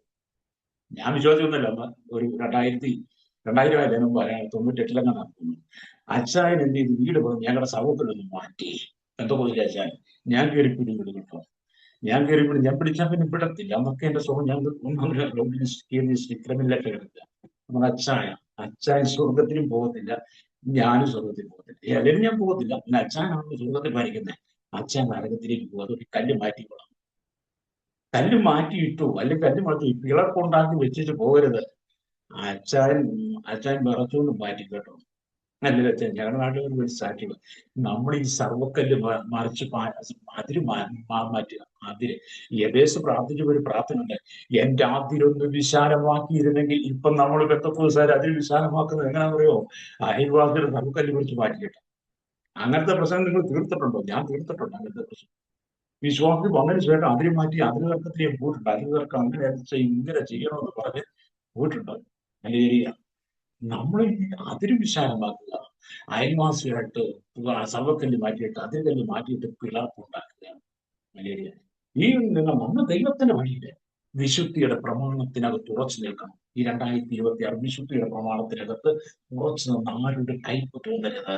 നിന്റെ ശത്രുക്കളെ സ്നേഹിക്കണം, നിന്നെ ഉപദ്രവിക്കുന്നതിൽ പ്രാർത്ഥിക്കണം, തമ്മിൽ ഭാരങ്ങൾ ചുമക്കണം, അന്യോന്യം പ്രബോധിപ്പിക്കണം. അല്ലേലിയ ആമൻ. ഒരുവിനുവേണ്ടി ഒരു നല്ല ദൈവത്തിന് ഇടയിൽ നിൽക്കണം. അല്ലേലിയ. അതുകൊണ്ടാണ് യാക്കോബൊക്കെ പറയുന്നത്, നിങ്ങൾ ഒരുവിന് ജ്ഞാനം കുറവാകുന്നില്ലെങ്കിൽ, അങ്ങനല്ലേ? അല്ലെങ്കിൽ നിങ്ങൾ ഒരു ജ്ഞാനം കുറവാകുന്നെങ്കിൽ മത്സരിക്കാതെ അല്ലെങ്കിൽ എല്ലാവർക്കും ഔദാര്യമായി കൊടുക്കുന്ന കർത്താവ് യാചിക്കട്ടെ. ഞാന് എന്റെ ജീവിതകാലം ഒരു 36 വർഷമായി. അല്ലെങ്കിൽ 36 വർഷം ഞാൻ കത്തോലിക്ക കുടുംബത്തിൽ ജനിച്ചു വളർത്തപ്പെട്ട ആളാണ്. ഇതിന്റെ പാരമ്പര്യമൊക്കെ ഉണ്ടെന്ന് ഞാൻ വീട്ടുകാർ പറയുന്നു. എനിക്കതിനോട് വലിയ വിശ്വാസമൊന്നുമില്ല. ഞാൻ ഇന്നലെ പറഞ്ഞു, ഞങ്ങളുടെ വലിയ പാരമ്പര്യമാണ്. ഞങ്ങൾ ഇന്ന കുടുംബമാണെന്ന് പറയുന്നത്. ഞങ്ങൾ 8 മക്കളാണ്. അന്ന് ഈ ചെറ്റക്കുണ്ടിലാണ് താമസിച്ചിരുന്നത്. അല്ലെ, ചെറ്റക്കുണ്ടില്ല. ഞങ്ങളുടെ വീട്ടിൽ 8 മക്കളായിരുന്നു. ഞങ്ങൾക്ക് അന്നത്തെ കാലത്ത് ഞങ്ങൾ ജീവിക്കാൻ മാർഗമില്ല. ഞങ്ങളെയൊക്കെ പാലിക്ക് പകരം കിടത്തുന്ന ഓല മെടഞ്ഞു വിട്ട് അമ്മ ഇട്ടുന്നത്. എന്നിട്ട് ഓലക്കീഴിലാണ് ഞങ്ങൾ കിടക്കുന്നത്. ഈ മണ്ണ് കൊണ്ട് കുഴിത്തറ ആയതുകൊണ്ട് ഈ നേരം വെളുക്കുമ്പോഴത്തേന് ഈ ഓലയെല്ലാം കൂടെ ചെതറി പിടിക്കും. ചെതറി ഞങ്ങൾ കൂട്ടുകാര്. അങ്ങനെ ഞങ്ങൾ 8 വളരാൻ തുടങ്ങി. അതിനിടയ്ക്ക് ഞങ്ങളുടെ അച്ഛൻ പറഞ്ഞു, നിന്റെ ജാതകം എഴുതിയിട്ടുണ്ടെന്ന് പറഞ്ഞു. അപ്പൊ ജാതകങ്ങളൊക്കെ പറഞ്ഞത് മനസ്സിലായില്ല. പിന്നെ ഒരു പറഞ്ഞു ജാതകം. എന്നെ കുറിച്ച് കുറെ കാര്യങ്ങളൊക്കെ പറഞ്ഞു. എന്തായാലും ദൈവകൃപയാൽ ഈ ജാതകം എഴുതുമെന്ന് സൂക്ഷിപ്പാൻ ഇടമില്ലാഞ്ഞതുകൊണ്ട് ഈ ഞങ്ങളെ കിടന്ന ഓലക്കിടുന്ന ചാക്കിനകത്ത് ഒതുങ്ങി വെച്ച അപ്പനും അമ്മയും കിടന്നതുകൊണ്ട് എന്താ അവസാനം ചെതലും പോയി. ജാതകം ചെതലിൽ നിന്ന് പോയി. ആ വഴിയിലൂടെ എന്നെ ദൈവം നടത്തിയില്ല. ജാതകം എഴുതിയവൻ പറഞ്ഞ വഴിയിലൂടെ എന്റെ ദൈവം നടത്തില്ല. എന്റെ അപ്പനും അമ്മയും നടത്താൻ ശ്രമിച്ചെങ്കിലും എന്റെ ജാതകം ചെതലിൽ നിന്ന് കഴിഞ്ഞിട്ട് ചെതലിന്റെ ദൈവം കൊടുത്തിട്ട് ദൈവം പറഞ്ഞു, ജാതകത്തിന്റെ വഴിയിലൂടെ അല്ല നീ പോകേണ്ടത്, എന്റെ വഴിയിലൂടെയാണ്. ആകാശം ഭൂമിക്ക് വരെ ഉയർന്നിരിക്കുന്ന പോലെ എന്റെ വഴികൾ നിന്റെ വഴിയിലുണ്ട്. എന്റെ വിചാരം നിന്റെ വിചാരത്തിലുണ്ട്. ഞാൻ നിനക്ക് വഴി കാണിച്ചു തരാം. എന്റെ വിചാരം ഞാൻ നിനക്ക് വിചാരം എന്നോട് പറഞ്ഞു തരാം. ഞാൻ നിനക്ക് ഇന്നോർക്കും ഭയങ്കര സന്തോഷമാണ് കേട്ടോ. ദൈവം എത്ര നല്ലവനല്ലേ. എന്നാൽ ദൈവത്തെ സ്നേഹിക്കുന്നവർക്ക് നന്മപ്പെട്ടാണ് വിളിക്കപ്പെട്ടവർക്ക് തന്നെ സകലവും നന്മയ്ക്കായി കൂടി ആഗ്രഹിക്കുന്നു. അത് ഇന്ന് പകൽ എന്റെ കേൾക്കുന്ന മാതാപിതാക്കളെ, നമ്മൾ മടുത്തു പോകരുത്, നമ്മൾ ക്ഷീണിച്ചു പോകരുത്, നമ്മൾ മടുപ്പത്ത് പോകരുത്, ക്ഷീണിച്ചു പോകരുത്. ദൈവം നമ്മെ ഈ ഭൂമിയിൽ ആക്കി വെച്ചിരിക്കുന്നത് ദൈവത്തിന് ചില പ്ലാനുകളുണ്ട്. നിങ്ങൾ ഓരോരുത്തരെയും കുറിച്ചും ദൈവത്തിന് ചില പദ്ധതികളുണ്ട്. ചിലരൊക്കെ എങ്ങനെയും ജനിച്ചു, ഇനി എങ്ങനെയും ഞാൻ പോകണം. അങ്ങനല്ല. അങ്ങനത്തെ പറഞ്ഞൊരു കാലഘട്ടം നമുക്കുണ്ട്. ഇവിടെ നിന്ന് പോയാൽ മതി, അങ്ങ് മരിച്ചാൽ മതി, എന്തിന് ജീവിക്കണം, മടുത്തു, ജീവിതം തുലഞ്ഞ് ഇനി ഇവിടെ വേണ്ട എന്നൊക്കെ പറയുന്ന എൻ്റെ ഏരിയ ഒരനുഭവമാണ്. സ്വതം അങ്ങനെയൊക്കെ പറയുന്നത് ഓരോ ദിവസം കേൾക്കുക. കഴിഞ്ഞ 2 ദിവസം ചില രോഗികളെ ഹോസ്പിറ്റലിൽ പോയി സന്ദർശിക്കണം. അപ്പൊ അവരൊക്കെ പറയുന്നത് തന്നെ വിശ്വാസികളാണ് കേട്ടോ, അങ്ങനെയൊന്നും പോകാൻ പറ്റത്തില്ല കേട്ടോ. നമ്മൾ പറയുന്ന പോലെ അങ്ങോട്ട് ഭർത്താവ് കൊണ്ടുപോകത്തില്ല. നമ്മള് കർത്താവിനെ അങ്ങ് എടുത്തോണേ, എന്നെ അങ്ങ് കൊണ്ടുപോകണേ, പിന്നെ നീ പറയുന്നവനെ കൊണ്ടുപോകാനും നീ പറയുന്നത് എടുക്കാനിരിക്കുന്നില്ല. കർത്താവ് നമ്മൾ പറയുന്നത് എടുക്കാനും കൊണ്ടുപോകാനിരിക്കും. നമ്മൾ പറയുമ്പോൾ എടുക്കാനും കൊണ്ടുപോകാനും ഇരിക്കുന്നില്ല കർത്താവ്. കർത്താവിന്റെ ഇഷ്ടമുണ്ട്, ദൈവത്തിന് സമയമുണ്ട്. നീ ഈ ഭൂമിയിൽ ആരായിരിക്കണമെന്നും എന്തായിരിക്കണമെന്നും എവിടെയായിരിക്കണമെന്നും ഏത് രാജ്യത്തായിരിക്കും എങ്ങനെ ജീവിക്കണമെന്നും എന്ത് ചെയ്യണമെന്നും എന്ത് ജോലിയാണെന്നും നിന്നെക്കുറിച്ചുള്ള സകല പ്ലാനും എഴുതിയിരിക്കുന്ന സത്യവേദ പുസ്തകത്തിലാണ്. അല്ലേരിയ, നിന്റെ ജാതകം മുഴുവൻ എഴുതിയിരിക്കുന്ന ഈ വേദപുസ്തകത്തിൽ, എന്റെ ഭാവിയെക്കുറിച്ച് മുഴുവൻ എഴുതിയിരിക്കുന്ന ഈ പുസ്തകത്തിനകത്താണ്. നിന്റെ കുടുംബത്തെക്കുറിച്ച് മുഴുവൻ എഴുതിയിരിക്കുന്ന ഈ പുസ്തകത്തിനകത്താണ്. നീ എന്ത് ചെയ്യണമെന്നുള്ളതെല്ലാം നീ അമ്മയുടെ ഉദരത്തിൽ ഉരുവാകിയിരുന്നപ്പോൾ തന്നെ, അമ്മയുടെ ഉദരത്തിൽ പിണ്ടകാലമായിരുന്നപ്പോൾ തന്നെ നിന്നെ കുറിച്ചുള്ളത് മുഴുവൻ അവന്റെ പുസ്തകത്തിൽ രേഖപ്പെടുത്തി വെച്ചു. നല്ലേരിയ. അതുകൊണ്ട് എന്നെ കേൾക്കുന്ന മാത്രം അറിഞ്ഞതാവേ, ഒരുപക്ഷെ നീ സങ്കടപ്പെട്ടേക്കാം, നീരസപ്പെട്ടേക്കാം, കണ്ണുനീര് വാർത്തുകയേക്കാം, നിനക്ക് ഒരുപാട് ബുദ്ധിമുട്ടുകൾ വന്നേക്കാം. പല മേഖലയിൽ നീ ഒറ്റപ്പെട്ടവനായിരിക്കാം. ജീവിതത്തിൽ ആരും സഹായത്തിന് കൂട്ടായിട്ട് ആരും കാണത്തില്ല. അനേകരുടെ നിന്ദകൾ ഒരുപക്ഷെ നീ കേൾക്കേണ്ടി വന്നേക്കാം. അതിന്റെ നടുവിൽ നിന്നെ ദൈവം നിർത്തിയിട്ടുണ്ടെങ്കിൽ നിന്നിലൂടെ ദൈവത്തിന് 2026 ചെയ്യുവാനുണ്ട്. അല്ലേരിയ. നിന്റെ കുടുംബത്തിനകത്ത് ചില ഇരുന്ന് മാറ്റുവാൻ ദൈവം ആഗ്രഹിക്കുക. 2025 കരിന്തിരി പുകയുന്ന പോലെ പുകഞ്ഞ നിന്റെ കുടുംബത്തിന്റെ അവസ്ഥയ്ക്ക് 2025 നീ പ്രാർത്ഥിച്ച വിഷയം കരിന്തിരി പുകയുന്ന പോലെ നിനക്ക് തോന്നിയാലും ഈ 2026 ദൈവം കത്തിക്കാൻ, വാളി കത്തിക്കാൻ പോവുകയാണ്. ചില കുടുംബങ്ങൾക്കകത്ത് ദൈവത്തിന്റെ നീതിയുടെ കരം വെളിപ്പെടും. ചില വ്യക്തിയുടെ ജീവിതത്തിൽ ദൈവത്തിന്റെ നീതി വെളിപ്പെടും.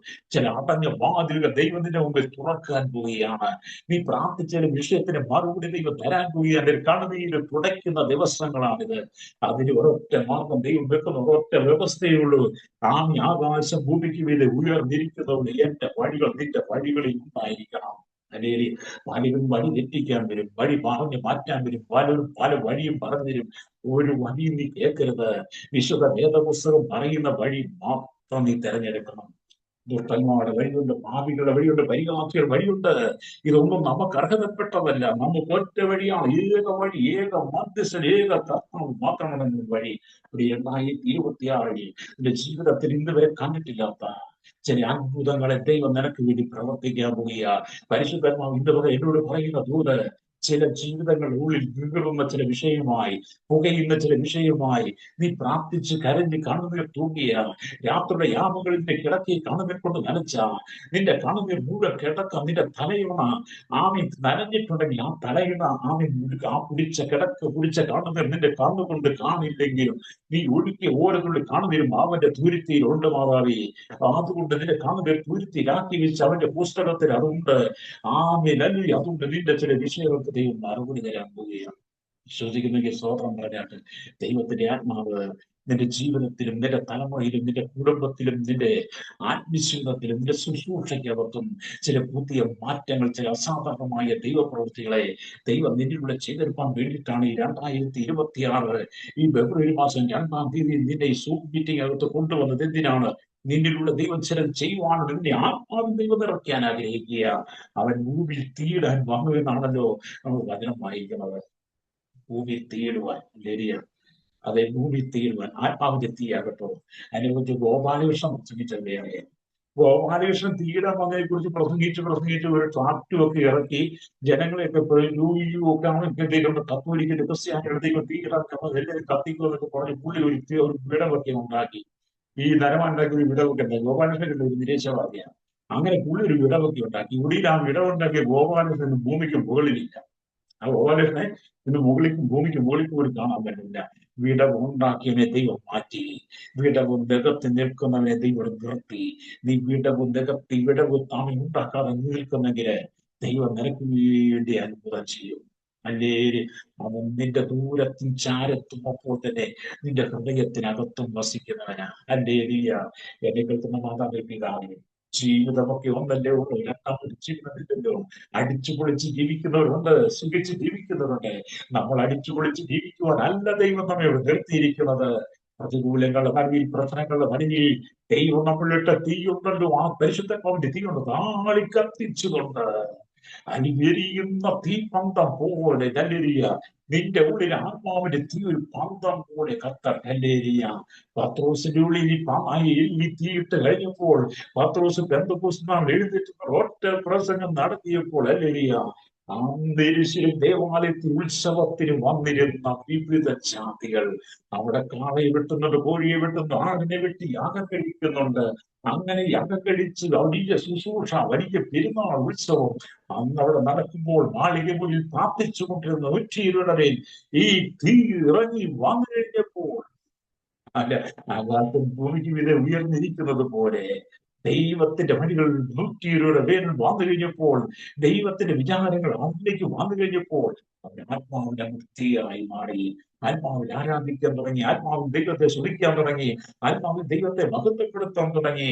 പത്രോസ് തീ കൊണ്ട് ആളി കത്തുവാൻ തുടങ്ങി. പത്രോസിനുള്ളിൽ തീ അങ്ങോട്ട് അങ്ങോട്ട് പടർന്ന് പിടിച്ചതൊക്കെ എന്റെ ചിന്തയിലാകട്ടോ. എന്തെങ്കിലും ഒറ്റ പ്രശ്നം എന്താ? അവിടെ യാഗം കഴിക്കാൻ വന്ന 3000 എണ്ണത്തെ സഭയ്ക്കകത്ത് വന്നിരിക്കുക. നിന്റെ ഉള്ളിൽ തീ ദൈവത്തിനുണ്ട്, അത് കനലായിട്ട് കിടക്കുകയാണെങ്കിൽ ഇന്നത്തെ ആളാണ് കേട്ടോ. നിന്റെ ഉള്ളിൽ കനലായിട്ട് കിടക്കാൻ തീ നീ നാളെ കത്തിക്കണം. ഈ 2026 നീ പ്രാർത്ഥനയ്ക്ക് മടങ്ങുക. നിന്റെ പ്രാർത്ഥന നാമെ സമയപരിധി കൂട്ടണം, പ്രാർത്ഥന ശബ്ദം കൂട്ടണം. അല്ലേരിയ നിന്റെ പ്രാർത്ഥനയ്ക്കകത്ത് ദൈവ സാന്നിധ്യം ഇറങ്ങണം. അല്ലേരിയ നിന്നെ ദൈവത്തിന് ആവശ്യം. നിന്നത് മാത്രമല്ല, നമ്മളെ ഓരോരുത്തരും ദൈവത്തിനാണ് ആവശ്യം, ലോകത്തിനല്ല. ഇവിടുത്തെ രാഷ്ട്രീയക്കാർക്കല്ല നമ്മെ വേണ്ടത്, ഇവിടുത്തെ തീവ്രവാദികൾക്കും ഭീകരവാദികൾക്കും വർഗീയവാദികൾക്കും അല്ല നമ്മെ ആവശ്യം. നമ്മെ ആവശ്യം ദൈവത്തിന്. എന്തിന്? അവന്റെ തീയിടണം. അവന്റെ തീയിട്ട് നീ ആത്മാവ് നിറയപ്പെട്ട സുവിശേഷം എന്ന് പറയുന്ന സത്വർത്തമാന ഗുഡ്നസ് നിന്റെ ഉള്ളിലേക്ക് നിറച്ച് വചന ഇരുമ്പെടുത്താണിക്കൊണ്ട് നിന്റെ ഹൃദയത്തിന്റെ മാംസപ്പലി എഴുതി ചേർത്ത് വെച്ചിട്ട് ദൈവങ്ങളെ നീ ഭൂലോകത്തിലൊക്കെയും പോയി സകല ശക്തിയോട് സുവിശേഷം പ്രസംഗിക്കണം. എന്നിട്ട് പിന്നെ കർത്താവ് പറഞ്ഞിരുന്നത് ഈ ഭൂലോകത്തിലേക്ക് പോയി സകല സുവിശേഷം പ്രസംഗിക്കുന്നത്. പിന്നെ കർത്താവ് പറഞ്ഞ വിശ്വസിക്കുന്നവരാണ് അടയാളങ്ങൾ നടക്കും. അല്ലേരിയ വിശ്വസിക്കാൻ അടയാളം നടക്കുക. ഫ്രീസർ വിശ്വസിക്കുകയും ജ്ഞാനകീർത്തം ചെയ്യുന്നവൻ ആമൻ രക്ഷിക്കപ്പെടും. വിശുദ്ധ അടയാളം നടക്കും. എന്റെ നാമത്തിൽ ഭൂതങ്ങളെ പുറത്താക്കും, പുതുഭാഷകൾ സംസാരിക്കുന്നു, സർപ്പങ്ങളെ പിടിച്ചെടുക്കും, മരണകരമായ യാതൊന്നും കുടിച്ചാലും കാര്യം വരികയില്ല. അത് നിന്നിലൂടെ ചില ദൈവത്തിന്റെ നീതിയുടെ കാര്യം വെളിപ്പെടുത്തുവാൻ. പ്രേക്ഷകരോ, ഒരു ഇരമ്യാവിനെതിരെ ഉപയോഗിച്ചിട്ടുണ്ടെങ്കിൽ, ഒരു യശ്യാവിനെതിരെ ഉപയോഗിച്ചിട്ടുണ്ടെങ്കിൽ, ഒരു പൗലോസിനെ ഉപയോഗിച്ചെങ്കിൽ, പത്മോസിന്റെ ഏകാന്തതയിൽ ആരോരുമില്ലാതെ വിചനമായ ആ പത്മോസിനകത്ത് കാട്ടരുവികളും കാട്ടുകുരുവികളും കാട്ടാറിന്റെ ശബ്ദങ്ങളും കാറ്റിന്റെയും ഉണങ്ങിയ അസ്ഥി ഭൂഭാരങ്ങൾ കിടക്കുന്ന ഏകാന്തത നടുവില് യോഹന്നാനോട് ദൈവം പറഞ്ഞു, ഇവിടെ കയറി വാ, നേരാൽ സംഭവിക്കാനുള്ളത് ഞാൻ നിനക്ക് കാണിച്ചു തരാം എന്ന് പറഞ്ഞതുപോലെ രാത്രിയുടെ യാമങ്ങളിൽ നീ കിടന്നുറങ്ങുമ്പോൾ, നീ മയങ്ങുമ്പോൾ, നീ ദൈവത്തിന്റെ വഴിയിലാണ്. അവന്റെ വിചാരങ്ങൾ നിന്റെ വിചാരങ്ങൾ ഉണ്ടെങ്കിൽ യോഹന്നാൻ കേട്ടതുപോലെ ചില ശബ്ദം നിന്റെ കാതുകൾ കേൾക്കും, കാതുകൊണ്ട് ആത്മാവിനെ കേൾക്കുവാൻ ദൈവം നിന്നിലും ചിലത് വെളിപ്പെടുത്താമെന്ന് ആഗ്രഹിക്കുക. അല്ലേ? സത്യസന്ധമായി ശുശ്രൂഷിക്കാൻ തയ്യാറായാൽ വിശുദ്ധിക്ക് വേണ്ടി മാത്രമേ നിൽക്കാവുള്ളൂ. യാതൊരു അശുദ്ധിയും വരരുത്. ഞാൻ അതിനെക്കുറിച്ച് ഉറച്ചു നിൽക്കുന്ന ആളാണ്. ഞാൻ ഏറ്റവും കൂടുതൽ പ്രസംഗിക്കുന്ന വചനം വിശുദ്ധിയെ കുറിച്ചാണ്. വിശുദ്ധിയെ കുറിച്ച് പറയുമ്പോൾ സന്തോഷമുണ്ട്, സമാധാനമുണ്ട്. എല്ലാവരും ഇത് കേട്ടില്ലെങ്കിലും ചീത്ത പറഞ്ഞാലും എനിക്കത് പറയണം. അല്ലേലിയ, അത് വിശുദ്ധി നമ്മൾ നഷ്ടപ്പെടരുത്.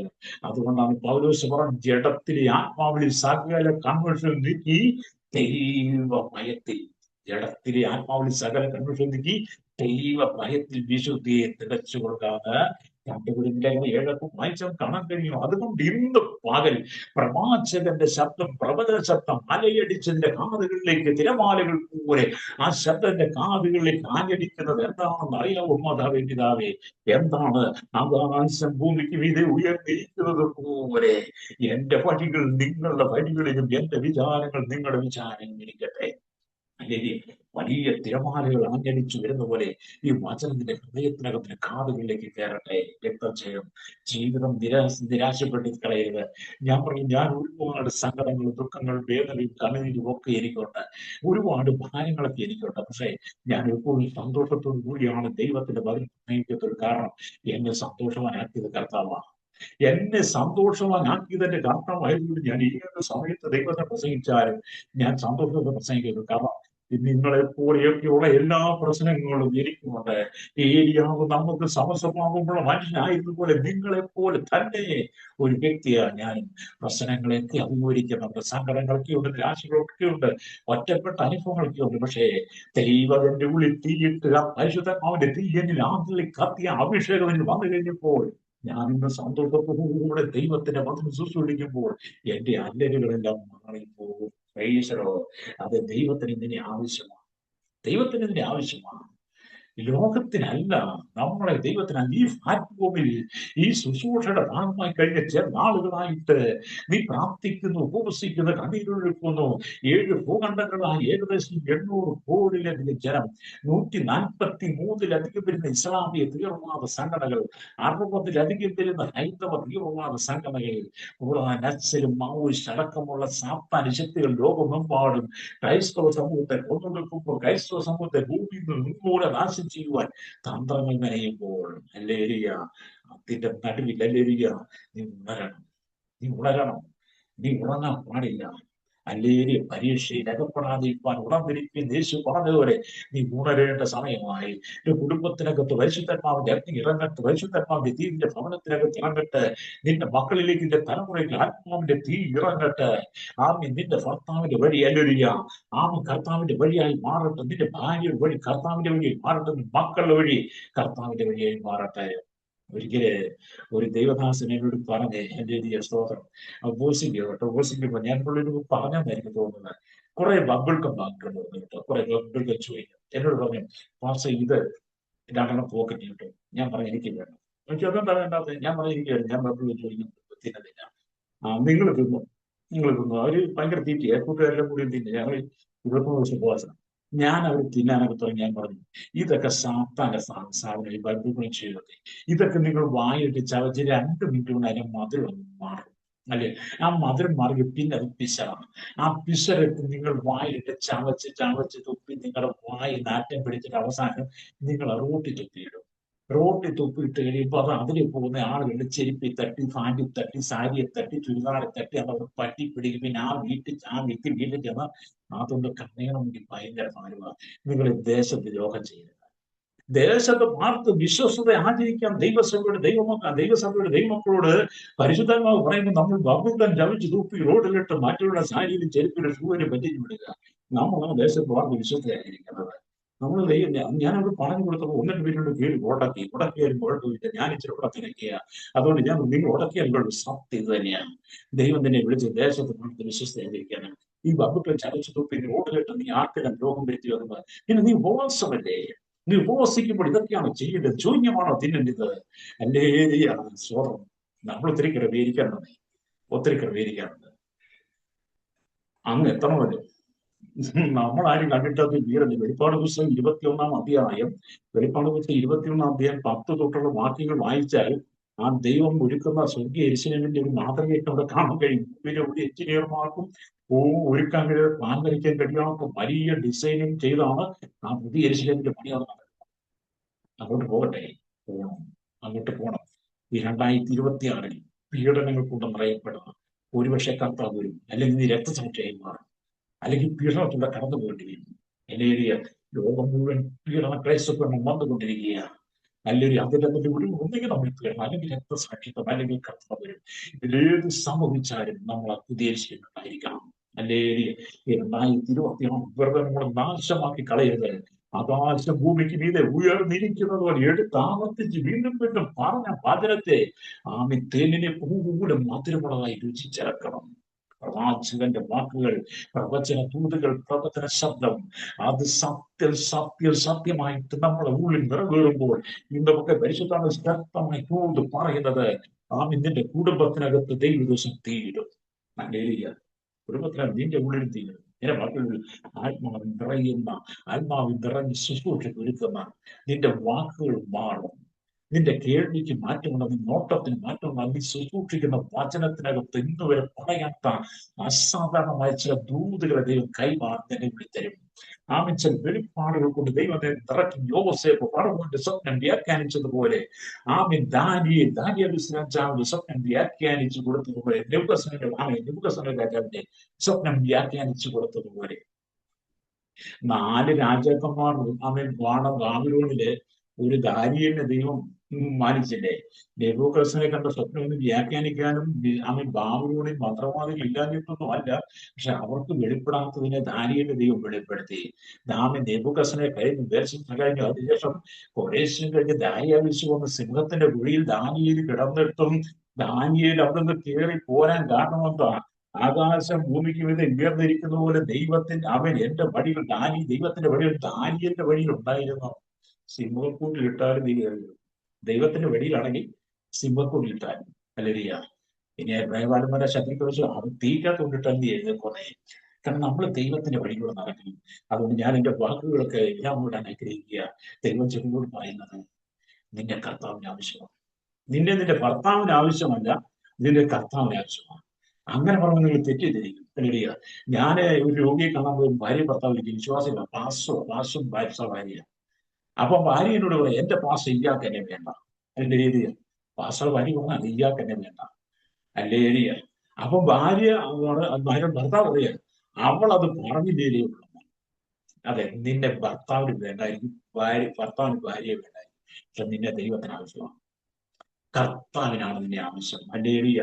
അതുകൊണ്ട് ഈ കാലഘട്ടം വല്ലാത്ത ദുരനുഭവത്തിലൂടെ കടന്നു പോകുമ്പോൾ ചില ദൈവത്തിന്റെ നീതിയുടെ കരം നിന്റെ കുടുംബത്തെ വെളിപ്പെടട്ടെ. എനിക്ക് തന്ന സമയം ഏകദേശം അവസാനിക്കാറായി. ഇന്ന് പകരം ഞാൻ ഒരിക്കൽ കൂടി ആ വചനം വായിച്ചുകൊണ്ട് നിങ്ങളോട് തോത് പറയാം. ഹല്ലേലൂയ. ഈ 2026 ഒരു അസാധാരണമായ പ്രവൃത്തി, ചില അത്ഭുതങ്ങൾ നിന്റെ കുടുംബത്തിൽ വെളിപ്പെടും. നിന്റെ കുടുംബത്തിനകത്ത് ചില വെളിപ്പാടുകൾ, ചില ദർശനങ്ങൾ, ചില ശുശ്രൂഷയ്ക്കുള്ള ചില നിയോഗങ്ങളെ ദൈവം നിനക്ക് തരും. ഇപ്പൊ നീ ശുശ്രൂഷിക്കുന്ന സ്ഥലത്തു നിന്നും ദൈവം ചില വ്യത്യസ്തമായ അനുഭവത്തിലേക്ക് ദൈവം മാറ്റുന്നില്ലേ? ഹല്ലേലൂയ. നിന്റെ സ്ഥിതികളൊന്ന് മാറ്റും. യഹൂദയെ ഞാൻ എന്റെ ജനത്തിന്റെ സ്ഥിതി മാറ്റുമ്പോൾ നിനക്കും ഒരു കൊയ്ത്ത് വെച്ചിരിക്കുന്നു. അതെ, നിനക്കൊരു കൊയ്ത്ത്. ഇന്നലകളിൽ നീ കരഞ്ഞതിന് പകരമായി ഒരു കൊയ്ത്ത് ഹോശേയുടെ പുസ്തകം വായിച്ചാൽ കാണാൻ കഴിയും. അതെ, ദൈവത്തിന്റെ വഴിയിൽ നടക്കാം. നമുക്ക് ഒന്നിച്ചിറക്കാം. നിങ്ങൾക്കും എനിക്കും നമുക്കൊന്നിച്ചാണ്. ഒരുപക്ഷെ ഞാൻ നിങ്ങൾ ഒരിക്കൽ പോലും നേരിട്ട് കണ്ടിട്ടില്ല. ഈ ഭൂമിയിലൂടെ മാത്രമാണ് നിങ്ങൾ കാണുന്നത്. പക്ഷെ നമ്മളെ കാണുന്ന ഒരു ദൈവമുണ്ട്, നമ്മളെ അറിയുന്ന ഒരു ദൈവമുണ്ട്. നമുക്കെല്ലാവർക്കും ഒന്നിച്ച് ആ സ്വർഗരാജ്യത്തുണ്ടാവും. ധനവാനെ പോലെ പിളർപ്പുണ്ടാക്കാതെ നമ്മുടെ പിളർപ്പുകളെല്ലാം മാറ്റിയിട്ട് ദൈവത്തിന്റെ വഴിയിൽ. ഞാൻ നിങ്ങളോട് പറഞ്ഞ ഈ സന്ദേശം നിങ്ങൾക്ക് ഇഷ്ടപ്പെട്ടെങ്കിൽ മാത്രം നിങ്ങൾ ദൈവത്തിന് സ്വതന്ത്രം പറയും. ഒരു പിളർപ്പുണ്ടാക്കരുത്. കർത്താവിന്റെ വഴിയിൽ 2026 കണ്ണുകളൊക്കെ നടച്ചാട്ട് ദൈവം നമ്മെ അനുഗ്രഹിക്കട്ടെ. നീ കടന്നു പോകുന്ന പ്രതിസന്ധികളുടെ നടുവിൽ, പ്രശ്നങ്ങളുടെ നടുവിൽ, കണ്ണുനീരിന്റെ നടുവില് ദൈവം നിന്നെ ഒന്ന് ആദരിക്കാൻ ആഗ്രഹിക്കുക. ദൈവം നിന്നെ ഒന്ന് മാനിക്കാൻ ആഗ്രഹിക്കുക. ദൈവത്തിന്റെ സ്ഥിതി ഒന്ന് മാറ്റാൻ ആഗ്രഹിക്കുക. നിന്റെ കണ്ണുനീരിന്റെ മറുപടി മുഴുവനും തരും. ഹല്ലേലൂയ. നീ എന്തിനു വേണ്ടിയാണോ ഈ മീറ്റിംഗിൽ പങ്കെടുത്തത്, ഹല്ലേലൂയ, അതിന്റെ പൂർത്തീകരണം ദൈവം തരും. പരിശുദ്ധ ഞങ്ങളുടെ നല്ല ദൈവമേ, സ്വർഗ്ഗ പിതാവേ, അനുഗ്രഹിക്കപ്പെട്ട നല്ല സമയത്തിനായി ദൈവത്തെ സ്തുതിക്കുന്നു. ഈ വചനം ശുശ്രൂഷിപ്പാൻ കർത്താവ് എവിടുന്ന് അടിയനെ ബലപ്പെടുത്തി ശക്തീകരിച്ചു. ഈ പ്ലാറ്റ്ഫോമിലായിരിക്കുന്ന എല്ലാ ദൈവമക്കളെയും, കർത്താവിൻ വൈഫിനെയും ഒക്കെ ഞാൻ ഓർക്കുന്നു. ദൈവം കൊടുത്ത ദർശനങ്ങൾ, കൂടെ ആയിരിക്കുന്ന സൗരന്മാർക്കും കൊടുത്ത ദർശനം, കർത്താവ് അതെന്താ ആകാശ ഭൂമിക്ക് മീതെ ഉയർന്നിരിക്കുന്നത് പോലെ എന്റെ വഴികളുടെ വഴികളിൽ എന്റെ വിചാരങ്ങൾ, നിങ്ങളുടെ വിചാരങ്ങൾ ഉണ്ടെന്നുള്ള തിരിച്ചറിവോടെ കർത്താവ് ഓരോ ദേശത്താക്കി വെച്ചിരിക്കുന്നു. അവരുടെ ദൈവക്രമം പറഞ്ഞേ, ഇസ്രായേലിലായിരിക്കുന്ന എല്ലാ കുടുംബങ്ങളെയും തലമുറയെ അവരെ അനുഗ്രഹിക്കണമെന്ന് പ്രാർത്ഥിക്കുക. കർത്താവ് സഹോദരന്മാർ, സൗരിമാർ, മക്കൾ, സഭ എല്ലാം ശുശ്രൂഷിക്കുന്ന എല്ലാ മേഖലയിലും വലിയ ദൈവ സാന്നിധ്യം കൊണ്ട് നിറയ്ക്കണം. സകല മഹത്വം എടുക്കണം യേശു ക്രിസ്തുവിന്റെ വലിയ നാമത്തിൽ തന്നെ. ആമേൻ. കർത്താവ് നമ്മെ അനുഗ്രഹിക്കട്ടെ.